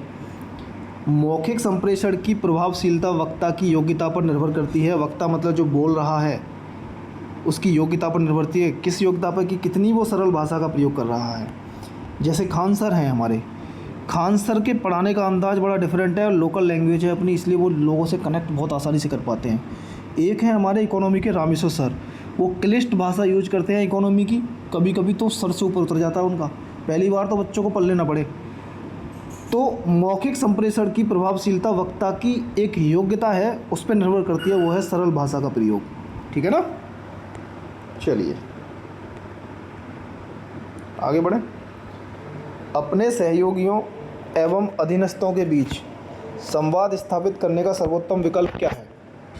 आपके सहयोगी हो सकते हैं, कलीग लोग, या आपसे छोटे लोग हो सकते हैं नीचे, है ना, जो आपके अधीनस्थ हैं। आपको कम्युनिकेशन गैप नहीं करना है, संवाद स्थापित करना है आपको, तो उसका सर्वोत्तम विकल्प क्या होगा बताइए? तो बैठो कभी उनके साथ पार्टी पे, पीने पिलाने वाली पे, चाय पीने पिलाने की बात कर रहा हूँ यार, दारू वारू नहीं। देखो होता है, तो इसका मतलब मैं ये कहना चाह रहा हूँ कि अनौपचारिक अंतः संचार, जब आप उनसे बैठ करके उनकी ही बगल में बैठ जाओ और बात करो, और रमेश क्या हाल चाल है, और बताइए सुरेश क्या हाल चाल है, और बताइए विवेक क्या हाल चाल है, तुम्हारे ठीक है, घर पे सब बढ़िया है, चाय पियोगे? अगर साइड में सिगरेट पी रहा हो बॉस, और अपने ही कलीग या अधीनस्थ कर्मचारी को वो सिगरेट साइड में देते हुए पियो, अरे ठीक है यार, ऑफिस का काम हमने ऑफिस में छोड़ दिया, यहाँ बताओ। तो जो ये अनौपचारिक अंतः संचार हुआ आपका, ये आपके बीच में जो संवाद स्थापित होगा, वो सर्वोत्तम विकल्प है ये, ठीक है ना। आगे बढ़ते हैं। आपका एक वरिष्ठ अधिकारी आपको पसंद नहीं करता। क्यों नहीं करता भाई? मुझे अब यही तो जानना है आगे। आपका एक वरिष्ठ अधिकारी आपको पसंद नहीं करता है, ठीक है, इससे आपका कार्य प्रभावित होता ही है यार। जब कोई पसंद हमको ना करे और उसके साथ ही हम कम कर रहे हो तो प्रभावित तो होगा। तो इस स्थिति में आप क्या करेंगे फिर? अच्छा, तो आंसर भी आप ही बताओगे? नहीं, हम बताएंगे। हम करेंगे ये कि जो है निजी तौर पर एकांत में उनसे बातें करेंगे। क्या बातें करेंगे? बताओ ना, आपको प्रॉब्लम क्या है हमसे, क्यों नाराज़ हो, हम आपको इतने नापसंद क्यों हैं भाई? तो जब वो अपनी नाराज़गी बताएंगे तो उस पर काम किया जाएगा। तो आंसर तो यही है सही सबसे। अधोलिखित में से किस प्रकार के संप्रेषण में नेतृत्व भूमिकाओं की उत्पत्ति सर्वप्रथम होती है? ये वाला क्वेश्चन आप पहले कर चुके हो। अभी जब मैं कंटिन्यू क्लास करा ही रहा हूँ इसमें, तो कम्युनिकेशन में नेतृत्व की भूमिका सबसे अधिक कहाँ उभरती हुई दिखाई देती है? तो ये इसका आंसर आपका जाएगा लघु समूह संप्रेषण में, ठीक है। क्योंकि लघु समूह संप्रेषण में व्यक्ति अपने समूह के सदस्यों को कुछ स्पष्ट निर्देश दे सकता है तथा परस्पर संवाद कर सकता है। क्योंकि नेता जब उभरते हैं तो बहुत बड़ा नेता, तुम कहोगे मोदी जी के हम तो फ़ैन हैं, तो मोदी जी कभी आपसे मिले? कभी आपने उनके संवाद सुने लाइव? वो तो रैली वैली में गए होंगे। लेकिन अगर स्मॉल ग्रुप कम्युनिकेशन होगा तो पर्सन टू पर्सन बातचीत हो सकती है, उनकी पर्सन टू पर्सन बातचीत हो सकती है ना। तो लघु समूह संप्रेषण में व्यक्ति अपने समूह के सदस्यों को कुछ स्पष्ट निर्देश देगा, परस्पर संवाद कर सकता है, और इस प्रकार हुए संवाद तथा वार्तालाप के निष्कर्ष समूह के संचालनकर्ता के निर्णय लेने में सहायक होते हैं कि नहीं होते? और यही निर्णयकर्ता व्यक्ति नेतृत्व की भूमिका में आ जाता है। फिर जो निर्णय करेगा वो नेतृत्व की भूमिका में आ जाएगा। तो यही ठीक है ना। टेलीफोन द्वारा संप्रेषण उदाहरण है रेखीय संप्रेषण का। किसका? रेखीय संप्रेषण का, क्योंकि ये वन वे कम्युनिकेशन होता है। यार वन वे कम्युनिकेशन तो हमारा भी है, ऑफलाइन पढ़ा के अपलोड करेंगे फिर, है ना। इसमें क्या होता है कि संदेश को प्रेषित करता है, ग्रहीता संदेश सुनता है। हम लोगों में इंटरेक्शन थोड़ी हो रहा है, मैंने प्रेषित कर दिया आपको, आप रिसीवर हो, आपने सुन लिया, नहीं सुना तो निकल गए स्किप करके। मौखिक संप्रेषण में सबसे अधिक महत्वपूर्ण होता है क्या? सबसे अधिक महत्वपूर्ण होता है मौखिक संप्रेषण में आप इसे कैसे कहते हैं, ये बहुत इंपॉर्टेंट होता है, क्योंकि एक ही बात को अलग अलग लोग अलग अलग तरीके से कहते हैं, है? किसी का टोन बहुत गुस्सेदार हो सकता है, बात वही कह रहा हो, है? तो आप इसे कैसे कहते हैं ये बहुत इंपॉर्टेंट होता है ना मौखिक संप्रेषण में। संचार का वह साधन जो बहुत सारे अदाताओं को एक स्रोत से एक साथ सूचना प्रसारित करता है। संचार का वह कौन सा साधन है ये पूछना चाह रहा है। ज़्यादा दिमाग नहीं खाना है, ये क्वेश्चन जब घुमाए तो बस उसका सेंस समझ जाओ। वो कह रहा है संचार का कोई एक साधन बताओ भाई ऐसा। हाँ तो बता देंगे, बताओ तुम आगे क्या पूछना चाहते हो हमसे। कि मैं ये चाहता हूँ कि बहुत सारे अदाताओं को एक स्रोत के माध्यम से सूचना प्रसारित कर सकें। तो कर लो ना, एक साथ कर लो, एक साथ किसने मना किया? जन संप्रेषण कर लो, रैली वैली कर लो एक साथ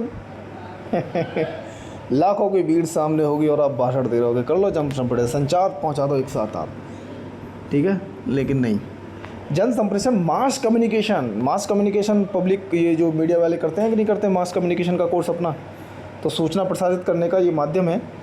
तो इसमें आप बहुत सारी चीज़ों के एग्जाम्पल जोड़ सकते हो, प्रिंट मीडिया, डिजिटल मीडिया, है ना, social media, internet, radio, television, ये क्या है? बहुत सारे अदाताओं को एक स्रोत से एक साथ सूचना प्रसारित करना।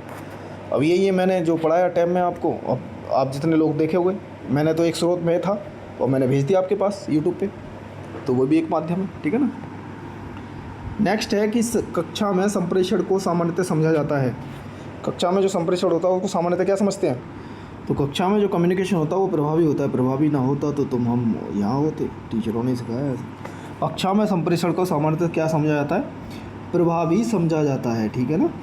क्योंकि ज्ञान प्रभावी संप्रेषण की वह प्रक्रिया है जिसमें व्यक्तियों को सूचित करने, निवेदन करने, प्रेरित करने, प्रतिष्ठा में वृद्धि करने के लिए क्या होता है कि सूचनाओं का आदान प्रदान किया जाता है। इसमें होता क्या है कि सूचना स्पष्ट, पूर्ण तथा सही होती है एवं अपने उद्देश्यों को प्राप्त करने में सहायक होती है, ठीक है। चलिए आगे बढ़ें। नेक्स्ट क्वेश्चन है कि वर्तुल संप्रेषण में संकूटक कूट भंजक हो जाता है जब वह होता है। ये पता है कठिन किसकी वजह से लगता है? ये ऐसे वर्ड जो इस्तेमाल है, संकूटक, कूट भंजक, वर्तुल संप्रेषण, और कोई वर्ड नहीं मिला इनको इतना डेंजर बनाने का। ये वर्तुल संप्रेषण को सर्कुलर कम्युनिकेशन बोलते हैं, ठीक है ना। और ये प्रतिपुष्टि दे रखा है ना, आंसर तो आपका होगा जो भी है कि वर्तुल संप्रेषण में संकुटक कूट भंजक हो जाता है। मतलब ये है, संकुटक का मतलब है कि इनकोडर कब डिकोडर में बदल जाता है ना, इनकोडर कब डिकोडर में बदल जाता है। तो बताइए इसका आंसर क्या होगा?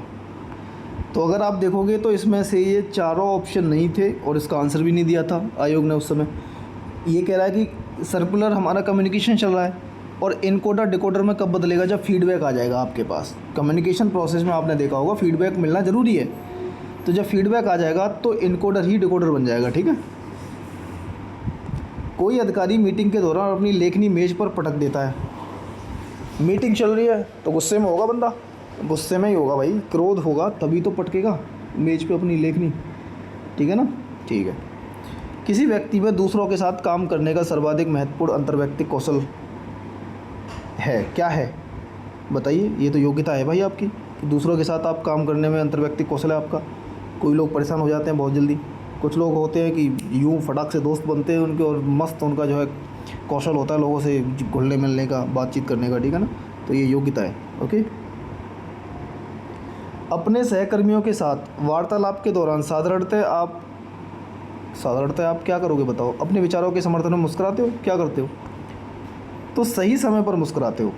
देखो भाई कोई बातचीत कर रहा है सामने, आप ये देखो, अब वो बोलते जा रहा है, जो बात हंसने की नहीं थी अब वहाँ हंस दिए, जहाँ हंसने की थी वहाँ नहीं हंसे। तो सही समय पर मुस्कुराने से वो वार्तालाप और ज़्यादा प्रभावी हो जाता है और मज़ेदार बन जाता है, ठीक है ना। आगे बढ़ते हैं, 2015 पे जा चुके हैं। नेक्स्ट क्वेश्चन पूछ रहा है कि डांस आता है आपको? अरे हमें आता ना हो, लेकिन हमें आंसर आता है बस। तो डांस अत्यंत परिष्कृत और कलात्मक स्वरूप है। अत्यंत परिष्कृत और कलात्मक स्वरूप है। डांस में तुम कुछ बोलते हो, डांस आपने पढ़े होंगे, है ना? शास्त्रीय नृत्य अपने भरतनाट्यम, कथक, कुचिपुड़ी, है, कथकली, मोहिनीअट्टम। तो ये जो नृत्य हैं, क्या इनमें बोला जाता है? नहीं। तो ये अशाब्दिक संप्रेषण का भाग है। किसका? अशाब्दिक संप्रेषण का। ठीक है ना। नेक्स्ट क्वेश्चन की तरफ आगे बढ़ें। नेक्स्ट है कि असत्य पूछा है, असत्य बताना है, लेकिन किसके बारे में? कि अंतर्वैयक्तिक कौशल विकसित होते हैं। आपको अगर इंटरपर्सनल स्किल डेवलप करनी है अपने अंदर, तो ये तो पर्सनालिटी डेवलपमेंट का हिस्सा है भाई। तो ये विकसित कैसे हो सकते हैं? देखो, अनुकरण के द्वारा हो सकते हैं, किसी की बातों को अपना लो, तादात्म्यकरण के द्वारा हो सकते हैं, आत्मसात करने के द्वारा होते हैं, सविराम दंड के द्वारा। यही असत्य कथन है कि आप इंटरपर्सनल स्किल को कैसे कर सकते हो। तो उसका बी ऑप्शन आपका आंसर बन जाएगा, बट यही असत्य है, क्योंकि असत्य ही पूछा था इसने। ठीक है ना। क्योंकि आप देखते हो कि बचपन होता है ना, हम जब बचपन में होते हैं तो हम बड़ों का अनुकरण करते हैं, हम उन्हें फॉलो करते हैं, तो यहाँ से हम सीखते हैं, है ना। अंतर्वैयक्तिक कौशल हम वहीं से सीखते हैं कि हमारे फादर कैसे किसी को नमस्ते करते हैं, हाथ जोड़ के कैसे बातें करते हैं जब हम उनके साथ घूमते फिरते हैं, या फिर मम्मी वगैरह होती हैं तो वो कैसे किसी से बातचीत करती है, तो वहाँ से हम सीखते हैं। वो बातचीत करने का नज़रिया वहाँ से मिलना शुरू हो जाता है हमें। तो बाल्यावस्था में अनुकरण के द्वारा मिलता है ना। तो वैसे ही आप देखो, तादात्म्यकरण है, आत्मसात करने के द्वारा, ये दोनों हैं। नेक्स्ट, निम्नलिखित में से कौन संप्रेषण में ग्रहीता की कमज़ोर प्रकार की रुकावट है? ये ग्रहीता का मतलब है रिसीवर। कोई इन्फॉर्मेशन आप तक पहुंचाई जा रही है, आप रिसीवर हो, जो भेज रहा है वो सेंडर है। ठीक है ना। तो कमज़ोर रुकावट क्या है आपकी? तो वो सबसे बड़ी कमज़ोर रुकावट है पूर्वाग्रह। ठीक है ना। कोई भी चीज़, कोई भी इन्फॉर्मेशन अगर आ रही है और आपका मानदंड, स्टैंडर्ड दिमाग में पहले से सेट है उसको लेकर के, तो वो सबसे बड़ी कमज़ोर है आपकी कम्युनिकेशन की कड़ी। समझ रहे हो ना। ये एक मनोवैज्ञानिक बाधा है, पूर्वाग्रह। निम्नलिखित में से कौन सा संकेत असौहार्दपूर्ण समझा जाता है? ऐसा कौन सा संकेत है भाई? ऐसा कौन सा संकेत है कि जो अशोभनीय माना जाएगा, असौहार्दपूर्ण समझा जाता है? तो ये घूरना। जब आपकी किसी से बातचीत हो रही हो ना, समझ करो आप दो दोस्त बातें कर रहे हो, तो बातचीत करते हुए जब आप हाई फाई दे देते हो किसी बात पे हंसते मजाक करते हुए, या किसी के हाथ को अपने हाथ में लेना, ये एक ठीक है, पॉजिटिव है, ये सौहार्दपूर्ण है। दृष्टि संपर्क, आई कांटेक्ट बनाए रखना, ये सौहार्दपूर्ण है। मुस्कुराना बीच बीच में बातचीत जब चल रही हो हमारी। पॉडकास्ट तो बहुत सुनते हो आप, पॉडकास्ट में देख लो कैसे उनकी बातचीत हो रही होती है। घूरना शब्द नहीं है, घूरना नहीं चाहिए किसी को, है। तभी तो कहते हैं कि कुछ लोगों की नज़रों में हवस दिखती है, कुछ लोगों की नज़र में प्यार दिखता है, कुछ लोगों की नज़र में सम्मान दिखता है। आंखें देख करके आप पहचान सकते हो कि ये गुस्से में है, ये हमारी डिसरेस्पेक्ट कर रहा है या रेस्पेक्ट कर रहा है, इसकी आंखों में प्यार है या उदास है, वही होता है ना। तो घूरना एक शब्द अलग है, तो ये नेगेटिव है। ठीक है। तो आज तो भैया पर्सनालिटी डेवलपमेंट का कोर्स चल रहा है, फिर है 2 घंटे की क्लास पर्सनालिटी डेवलपमेंट की। चलो आगे बढ़ते हैं। कौन अंतर्वैयक्तिक संबंधों के निर्माण में समस्या उत्पन्न कर सकता है? अगर आप इंटरपर्सनल रिलेशंस बनाना चाहते हो, किसी व्यक्ति से बातचीत करना चाहते हो जो थोड़े से इंट्रोवर्ट होते हैं ना, एक होते हैं एक्सट्रोवर्ट, चलते फिरते हाय हेलो बातचीत सबसे हो जानी। जो इंट्रोवर्ट होते हैं उनके इंटरपर्सनल रिलेशंस के निर्माण में समस्या सबसे उत्पन्न करता है शर्मीलापन। याद रख लेना, ये शर्मीलापन सबसे नालायकपन है। किसी बात करनी है फ्लुएंसी के साथ करिए। आपके अंदर कोई पूर्वाग्रह नहीं होनी चाहिए, आप कोई प्लानिंग के साथ नहीं होनी चाहिए, शर्माना नहीं है। शर्मीलापन एक समस्या है। ठीक है। लोग और उनकी समस्याएं विलक्षण होती हैं। ठीक है जी। क्योंकि सक्रिय श्रवण उस व्यक्ति को जिसे सुना जा रहा है कुछ संप्रेषित करता है। बताइए कौन सा आंसर? तो आयोग के अकॉर्डिंग उसका आंसर था हमारा बी, सक्रिय श्रवण उस व्यक्ति को जिसे सुना जा रहा है कुछ संप्रेषित करता है। तो इसका आंसर दिया था कि ए आर दोनों सही हैं और आर ए की सही व्याख्या भी कर रहा है। ठीक है ना। संबंधों की संरचना संबंधित है। संबंधों की संरचना किससे संबंधित है? जब हम संबंध की बात कर रहे होते हैं, रिलेशंस की, तो उसका जो स्ट्रक्चर है वो किससे संबंधित है? ऑर्गेनाइजेशन से। मैंने बताया था गवर्नेंस वाले चैप्टर में मूडे तथा रैले आप पढ़ोगे, और है भाई गवर्नेंस के चैप्टर में ये सब ऑर्गेनाइजेशन उन्होंने परिभाषा दी है बहुत बड़ी बड़ी। तो संबंधों की संरचना संबंधित है आपकी संगठन से। ठीक है ना। आगे बढ़ते हैं। निम्नलिखित कारणों में से कौन आगे झुकने के धनात्मक व्यक्तित्व संकेत द्वारा व्यक्त किया जा सकता है। कसम से अगर इसे लाइव क्लास ले रहा होता ना मैं, तो इस पे जो मेरे एक्सप्रेशन आप देख रहे होते, मज़ा आ जाता। जब आप आगे झुकते हो, मैं आप क्लासरूम में कभी देखे होगे, अपने आप को ही देखे होगे कि टीचर कुछ पढ़ा रहा है तो आप पीछे उबाई सी ले रहे हो, तो मतलब तुम ध्यान नहीं दे रहे हो। लेकिन जैसे ही आपको इंटरेस्ट जग रहा है, आपकी एकाग्रता को दर्शाता है ये आगे झुकना। हाथों पे हाथ रख के आगे झुकते जा रहे हो, जैसे कि कान लगा दें, बिल्कुल हम चिपका दें उनसे, तो एकाग्रता को दिखाता है, ठीक है ना। किसी संगठन में संप्रेषण जो प्रकारों एवं स्तरों से परे जाता है वह जाना जाता है। बताइए, किसी संगठन में कोई ऑर्गेनाइजेशन है, उसमें हमारा जो कम्युनिकेशन है वो प्रकार और स्तरों से परे चला जाता है, तो उसे किस प्रकार का बोलेंगे हम। कायदे में रहते तो संप्रेषण कुछ और होता, लेकिन ये तो परे जा रहे हैं, तो वो होगा विकर्णी। मैंने फिर यहाँ जोड़ दिया। चलो तुम याद करने के लिए मैं तुम्हें ही बता देता हूँ। मैंने कहा ये आयत है और इनके एक स्तर है, मैंने कहा स्तर, तो ये एक स्तर था, ये एक अलग स्तर था, ये अलग स्तर था, इस तरीके से देखो तो ये अलग स्तर था, ये स्तर दोनों स्तर पे थे, तो इनके बीच में कम्युनिकेशन हमें लग रहा था सही होना चाहिए।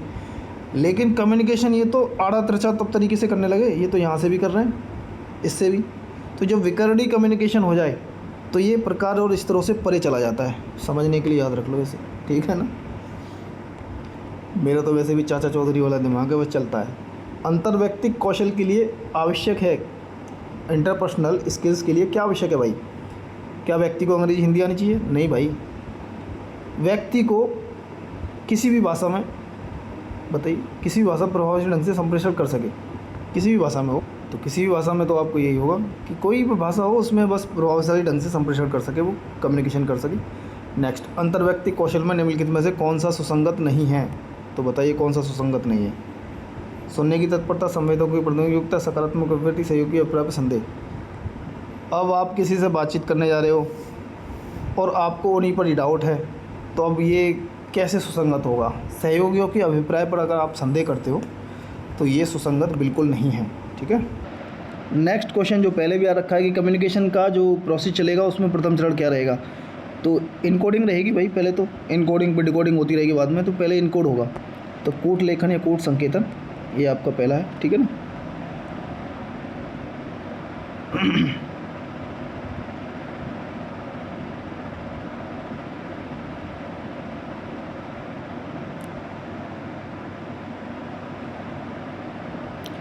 नेक्स्ट है कि त्योरिया चढ़ाने के नकारात्मक संकेत के उत्सर्जन का कारण क्या है?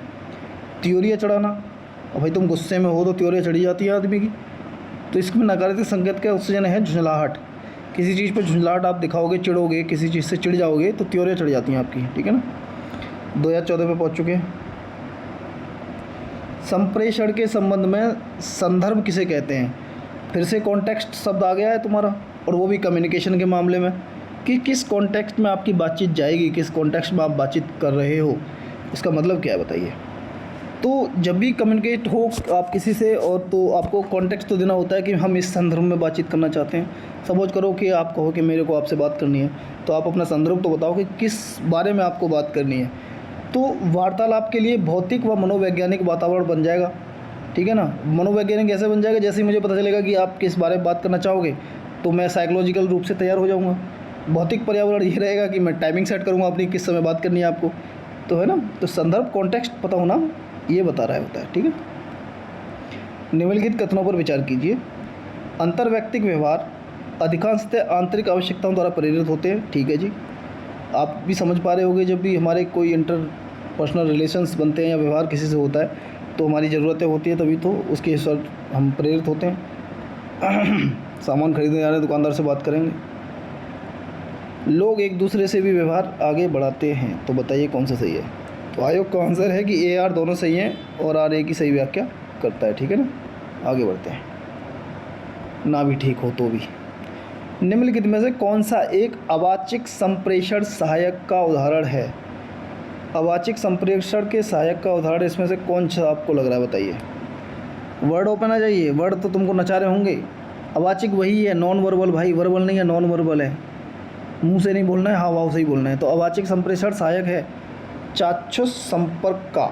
चाक्षुष मतलब होता है आई कांटेक्ट, किसका? आई कांटेक्ट, ठीक है ना। इसमें आँखों के हाव भाव में संबंधित क्रियाएं शामिल होती हैं, जो अभी पहले थोड़ा सा मैंने बताया था आपको, है ना। रोना, हंसना, मतलब उदासी, प्यार, मोहब्बत, रेस्पेक्ट, डिसरेस्पेक्ट सब दिखेगी आँखों में आपको।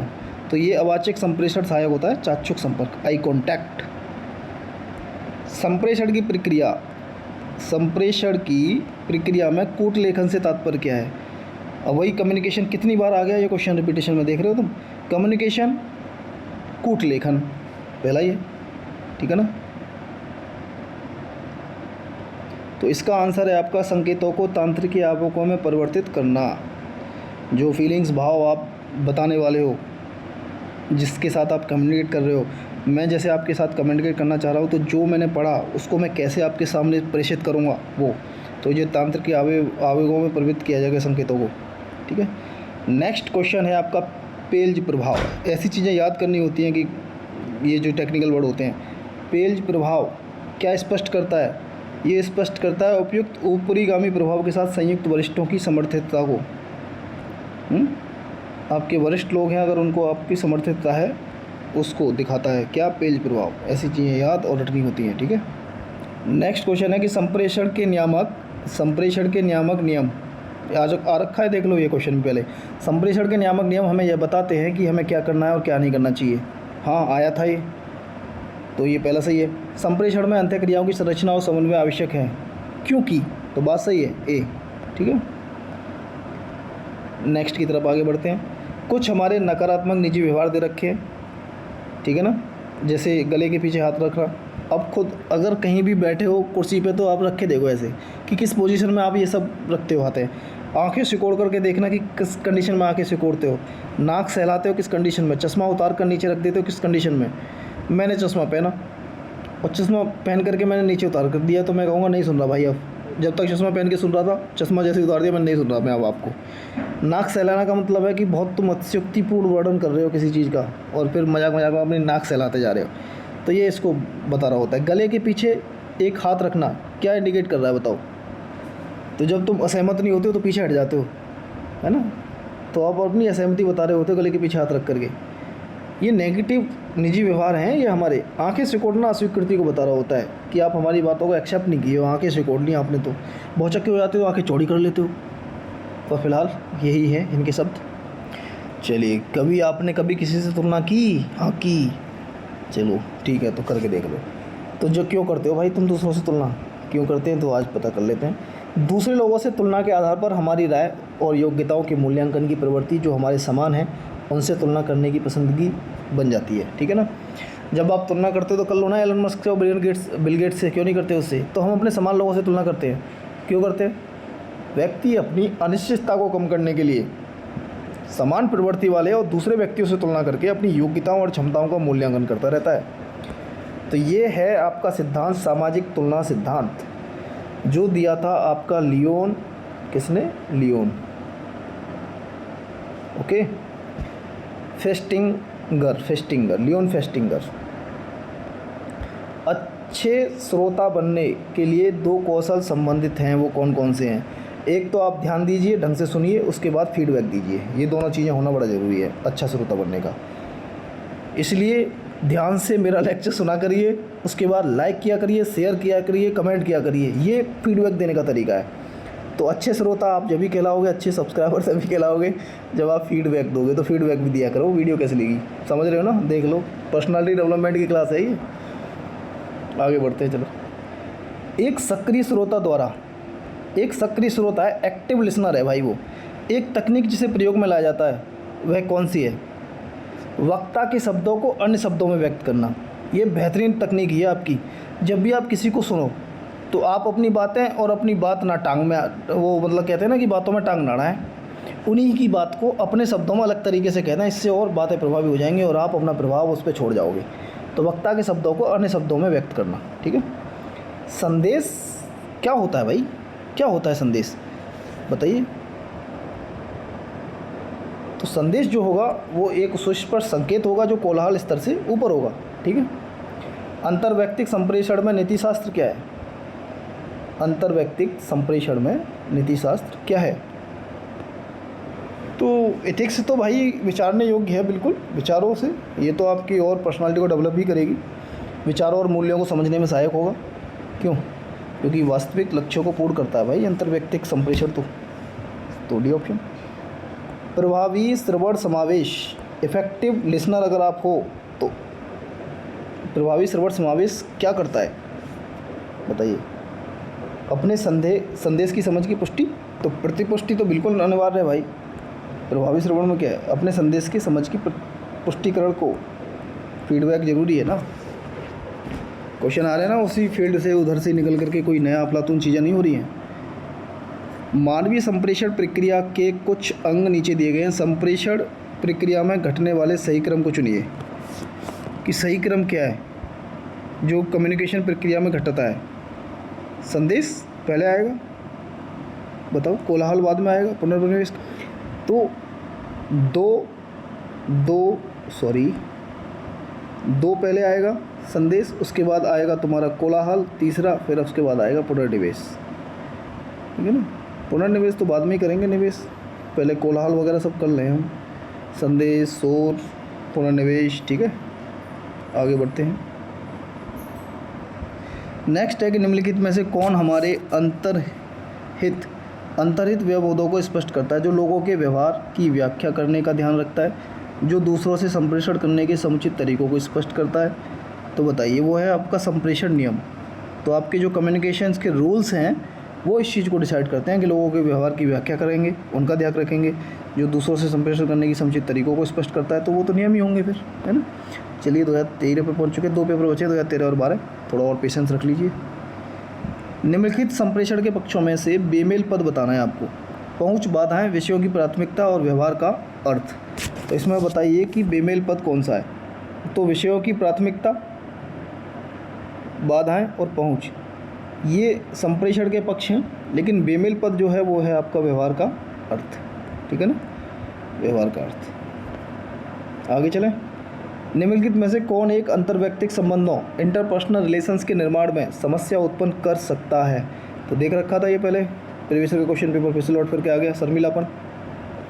ये क्वेश्चन दोबारा से रिपीट में आया और मैंने गोला मार दिया था। ये अगर यहाँ विकर्णी संप्रेषण होता तो हम आंसर देख के आ चुके हो पीछे। किसी संगठन में संप्रेषण जो प्रकार स्तरों से परे जाता है, जो मैंने इस तरीके से आपको समझाया था। ठीक है ना, तो ये आंसर इसका ये होना चाहिए, लेकिन ये दे रखा है इसमें कि ये विकर्णी होता तो वहाँ विकर्णी था, ये विकर्ण संप्रेषण है। तो इसका आंसर जो दे रखा है 145 का, फिर अनुप्रस्थ संप्रेषण में दे रखा था।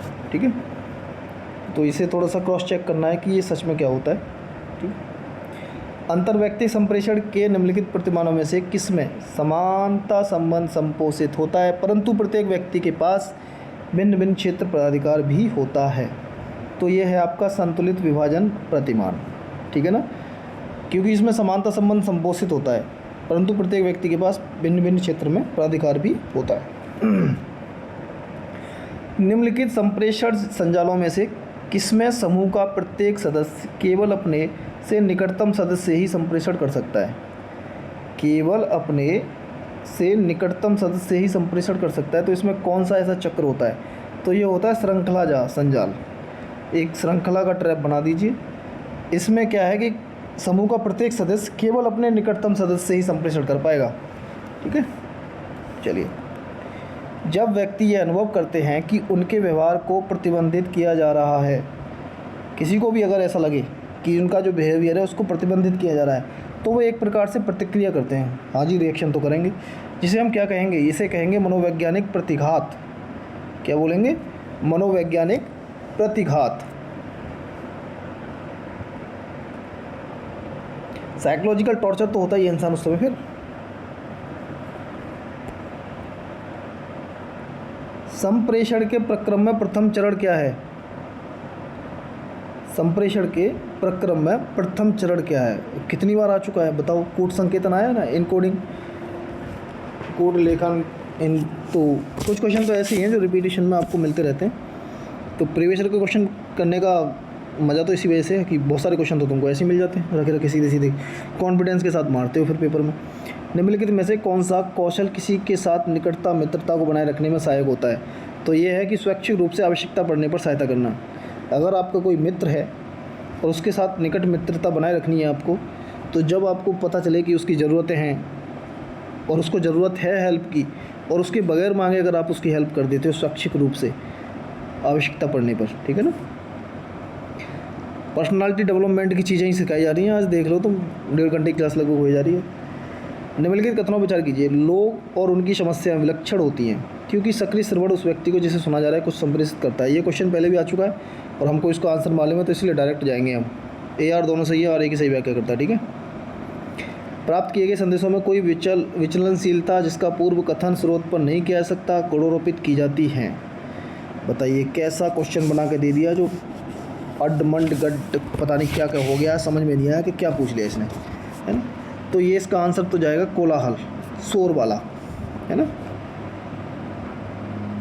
आगे बढ़ते हैं। तो सूची संचार के प्रकार दे रखे हैं और चर दे रखे हैं कि हाँ जी कौन सा किससे मिलेगा। आप बताइए शाब्दिक होगा तो शाब्दिक शब्दों में अगर कोई बात कहोगे तो भाषा की प्रभाविता ही दिखा रहे होगे आप।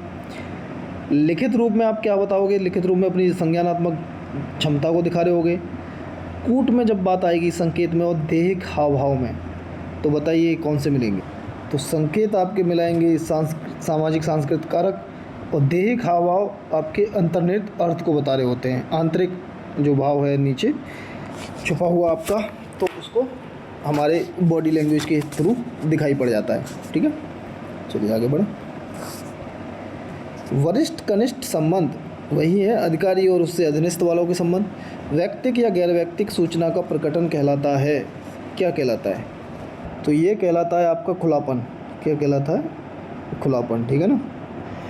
नेक्स्ट क्वेश्चन है आपका कि कम्युनिकेशन में किसका नियम प्रयुक्त होता है, किसका ये फुल फॉर्म पूछ रहा है। ऑफ द किस वे, तो ये है keep it short and simple. Keep it short and simple. Communication हमेशा बोला जाता है कि एक तो शॉर्ट रहे, आपके वाक्य छोटे होने चाहिए और सरल भाषा में होने चाहिए, सिंपल भाषा में, ठीक है ना। नेक्स्ट क्वेश्चन ये आपका पहले भी आ रखा है, पूछा था कि त्योरियाँ अगर चिढ़ रही हैं आपकी आंखों की तो वो नेगेटिव संकेत जो दे रहा है वो किस टाइप का देता है। तो वहाँ हमारा झंझनाहट था, ये है चिढ़ना। किसी चीज़ से अगर आप चिढ़ रहे हो तो ये आपकी त्योरी चढ़ाने के नकारात्मक संकेत को दर्शाता है, ठीक है ना। आगे बढ़िए। निम्नलिखित कारणों में से कौन आगे झुकने के धनात्मक व्यक्तिक संकेत द्वारा व्यक्त किया जाता है। अब मैं इस पर डिटेल में नहीं बताऊंगा क्योंकि ये मैं पहले बता चुका हूँ। ये है आपकी एकाग्रता को दिखा रहा होता है, ठीक है। आगे, कौन संप्रेषण की बाधाओं में ग्रहीता की कमजोरी है, ये भी आ चुका है। तो जो रिसीवर होता है उसकी कमजोरी क्या है सबसे ज़्यादा, पूर्वाग्रह। क्या है, पूर्वाग्रह, ठीक है। निम्नलिखित कथनों पर विचार कीजिए। अंतर्व्यक्तिक भूमिका व्यक्ति के उन व्यवहारों से संबंधित होती है जो अंतर्व्यक्तिक संबंधों पर केंद्रित होता है, ठीक है। ऐसी भूमिका अधिकार और संस्कृति से प्रत्यक्षता जुड़ी होती हैं। बताइए 159 का आंसर। तो आंसर आपका इसका पहला ही होगा, ए आर दोनों सही हैं और ए का सही स्पष्टीकरण है। अभी तक 4-5 क्वेश्चन इस टाइप के हमने किए, उसमें से हर बार आंसर हमारा यही रहा है कि ए आर दोनों सही हैं और एक आर ए का सही स्पष्टीकरण है। जब ना मालूम हो और आपको लगे कि क्वेश्चन हमारे कम हो पाए तब आप इस तरीके की ट्रिक इस्तेमाल कर सकते हो उसमें, ठीक है ना। चलिए आगे बढ़ें। तो बताइए कि निम्नलिखित में से कौन सी अंतर्व्यक्तिक भूमिका नहीं है। नहीं पूछा है, बॉस, ये कम का एक का बॉस, भाई बॉस, तो ये अंतर्व्यक्तिक भूमिका नहीं है, ठीक है ना। नाम मात्र का अध्यक्ष, संपर्क, नेता, ये अंतर्व्यक्तिक भूमिकाएं हैं, लेकिन बॉस कोई अंतर्व्यक्तिक भूमिका नहीं है। ये तो प्रोफेशनल भूमिका है भाई, प्रोफेशनली तो है। बॉस क्या होता है, आप किसी संगठन में काम करने जाते हो, किसी ऑफिस में काम करते हो तो वहीं तो बॉस मिलेगा तुमको, तो वो अंतर्व्यक्तिक भूमिका नहीं है, ठीक है। जो अल्पकालिक समायोजनों एवं दीर्घकालिक संरचनात्मक परिवर्तनों में समता बनाए रखते हैं उसे क्या कहेंगे। तो इसे कहते हैं रिसोर्स एलोकेटर। संसाधन को जो बांटने वाला होता है, आवंटक होता है, उसे कहते हैं रिसोर्स एलोकेटर, ठीक है। द्वंद्व समाधान में निम्नलिखित में से कौन द्वंद्व संबंधी मुद्दों के बारे में सहमति के क्षेत्रों पर बल देने और असहमति के क्षेत्रों की उपेक्षा की व्याख्या करता है। बताइए, द्वंद्व समाधान में कौन द्वंद्व संबंधी मुद्दों के बारे में सहमति के क्षेत्रों पर बल देने और असहमति के क्षेत्रों की उपेक्षा की व्याख्या करता है। बताइए कौन। तो यह है समन। क्या है, समन। समन को इंग्लिश में बोलते हैं स्मूथिंग, ING, ठीक है ना। अगर द्वंद्व चल रहा है, रसिया यूक्रेन में द्वंद्व चल रहा है, द्वंद्व समाधान हम पीछे भी देख के आ चुके हैं, तो अगर इनका सॉल्यूशन निकलेगा, अगर मोदी जी हमारे सॉल्यूशन निकलवाते हैं तो ठीक है। तो उसके लिए कैसे निकलेगा? सहमति के क्षेत्रों पर बल मिलेगा कि दोनों लोग जहाँ सहमत हों उन क्षेत्रों पर बात करनी होगी, और असहमति के जो क्षेत्र हैं उनकी व्याख्या उपेक्षा करनी होगी, उन्हें इग्नोर करना पड़ेगा और सहमति वाले पॉइंटों पे आना पड़ेगा। तो इसको बोलते हैं समन, ठीक है ना। नेक्स्ट, द्वंद्व समाधान की शैलियों में से कौन बचकर निकलने की शैली के रूप में जाना जाता है? अब वही आ गया, द्वंद्व समाधान हो रहा है। अब द्वंद्व का मतलब तो वैसे यही है कि तुम्हारे कोई भी निर्णय विचार जो भी होते हैं उनमें भी द्वंद्व चल रहा होता है ना, कि ये करें कि ना करें, है ना। और एथिक्स में इसका इस्तेमाल बहुत अच्छे से होता है। तो बचकर निकलने की शैली कौन सी होती है इसमें, बताओ।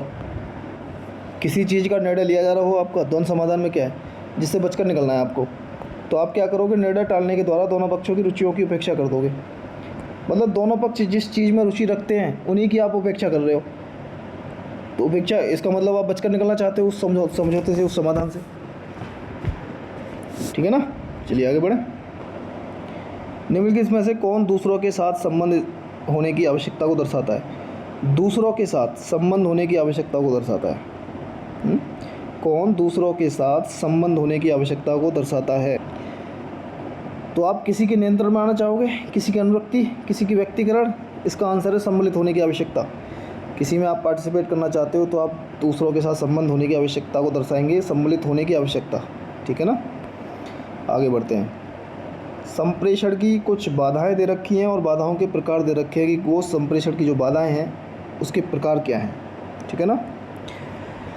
जल्दबाजी आप करोगे तो ये कैसा है? शब्द भंडार कैसा है? शब्द भंडार तो आपका भाषा से मिल जाएगा, ठीक है ना।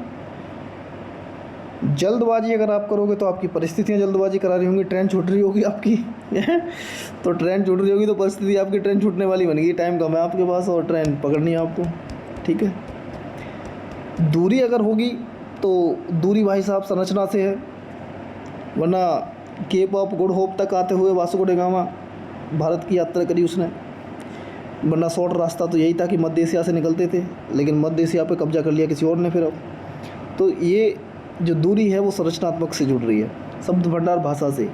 जल्दबाजी परिस्थिति से जुड़ रही है, आपकी पारिस्थितिकी क्या है। कोलाहल शोर पर्यावरण से जुड़ रहा है, आपका एनवायरनमेंट क्या है, पर्यावरणीय, ठीक है। तो ये आंसर आपका इधर हो जाएगा, ठीक है ना। याद करने के भी कुछ तरीके हैं अपने, उस हिसाब से कि दोबारा आएगा तो फंसेगा नहीं, ठीक है। निम्नलिखित में से कौन तदनुभूति परक श्रवण की विशेषता नहीं है, ठीक है ना। कौन तदनुभूति परक श्रवण की विशेषता नहीं है? तो इसमें आंसर बताइए कौन सा। आप एक गुड लिसनर अगर बनना चाहते हो तो क्या आप किसी को मूल्यांकन करोगे? मूल्यांकन करना बंद करोगे। जब हम कहते हैं ना कि किसी से फ्रेंडशिप होती है तो जज अगर कोई इंसान करता है ना, ज़्यादा कोई जजमेंटल होता है तो इंसान उसके सामने अपनी फीलिंग्स भी बयान नहीं कर पाता ढंग से, ठीक है ना, क्योंकि हर बात पे जज करेगा। और जब यार दोस्त जज ही तो नहीं करते आपस में, इसलिए तो उनके बीच का कम्युनिकेशन बहुत बेहतरीन हो जाता है। जो ढंग के यार दोस्त होंगे, ढंग के मतलब मैं कह रहा हूँ ऐसे नहीं चीटर टाइप के, जो तुम्हारे मुंह पे कुछ और आगे कुछ और बस हाय हेलो के दोस्त होंगे, वो नहीं, जो अंदर तक उतरे हुए होते हैं तुम्हारे, समझ रहे हो ना। तो तदनुभूति परक श्रवण की विशेषता नहीं है। क्या नहीं है? मूल्यांकन परक होना, ये इसकी विशेषता बिल्कुल नहीं है, ठीक है। तो इस तरीके से 12 सेट पेपर थे वो मैंने कंप्लीट करा दिए, कम्युनिकेशन स्किल्स के और आपके इंटरपर्सनल स्किल, ये दोनों के। और मुझे नहीं लगता कि अब इन क्वेश्चनों को तुम कर नहीं पाओगे। 1.5 घंटे की क्लास में पर्सनालिटी डेवलपमेंट हो गया, decision making and problem solving के क्वेश्चन भी करा देंगे। इससे कम से कम 10 से 15 क्वेश्चन टैकल करना आ जाएगा। फिर सी सेट कहाँ बच रहा है, ठीक है ना। यही तो टफ लगते थे, बाकी हिंदी से कुछ क्वेश्चन उठा लेते हैं, इंग्लिश वाले से कुछ क्वेश्चन हो जाते हैं, और रीजनिंग मैथ लग ही जाता है, ठीक है ना। चलिए ओके, ज़्यादा नहीं कहेंगे, बाकी अपना काम करिए, गुड लिसनर बनिए। गुड लिसनर का काम होता है फीडबैक देना, ध्यान से सुनना, फीडबैक देना, फीडबैक में कमेंट्स, लाइक, शेयर, ओके, ठीक है, bye bye, thank you so much.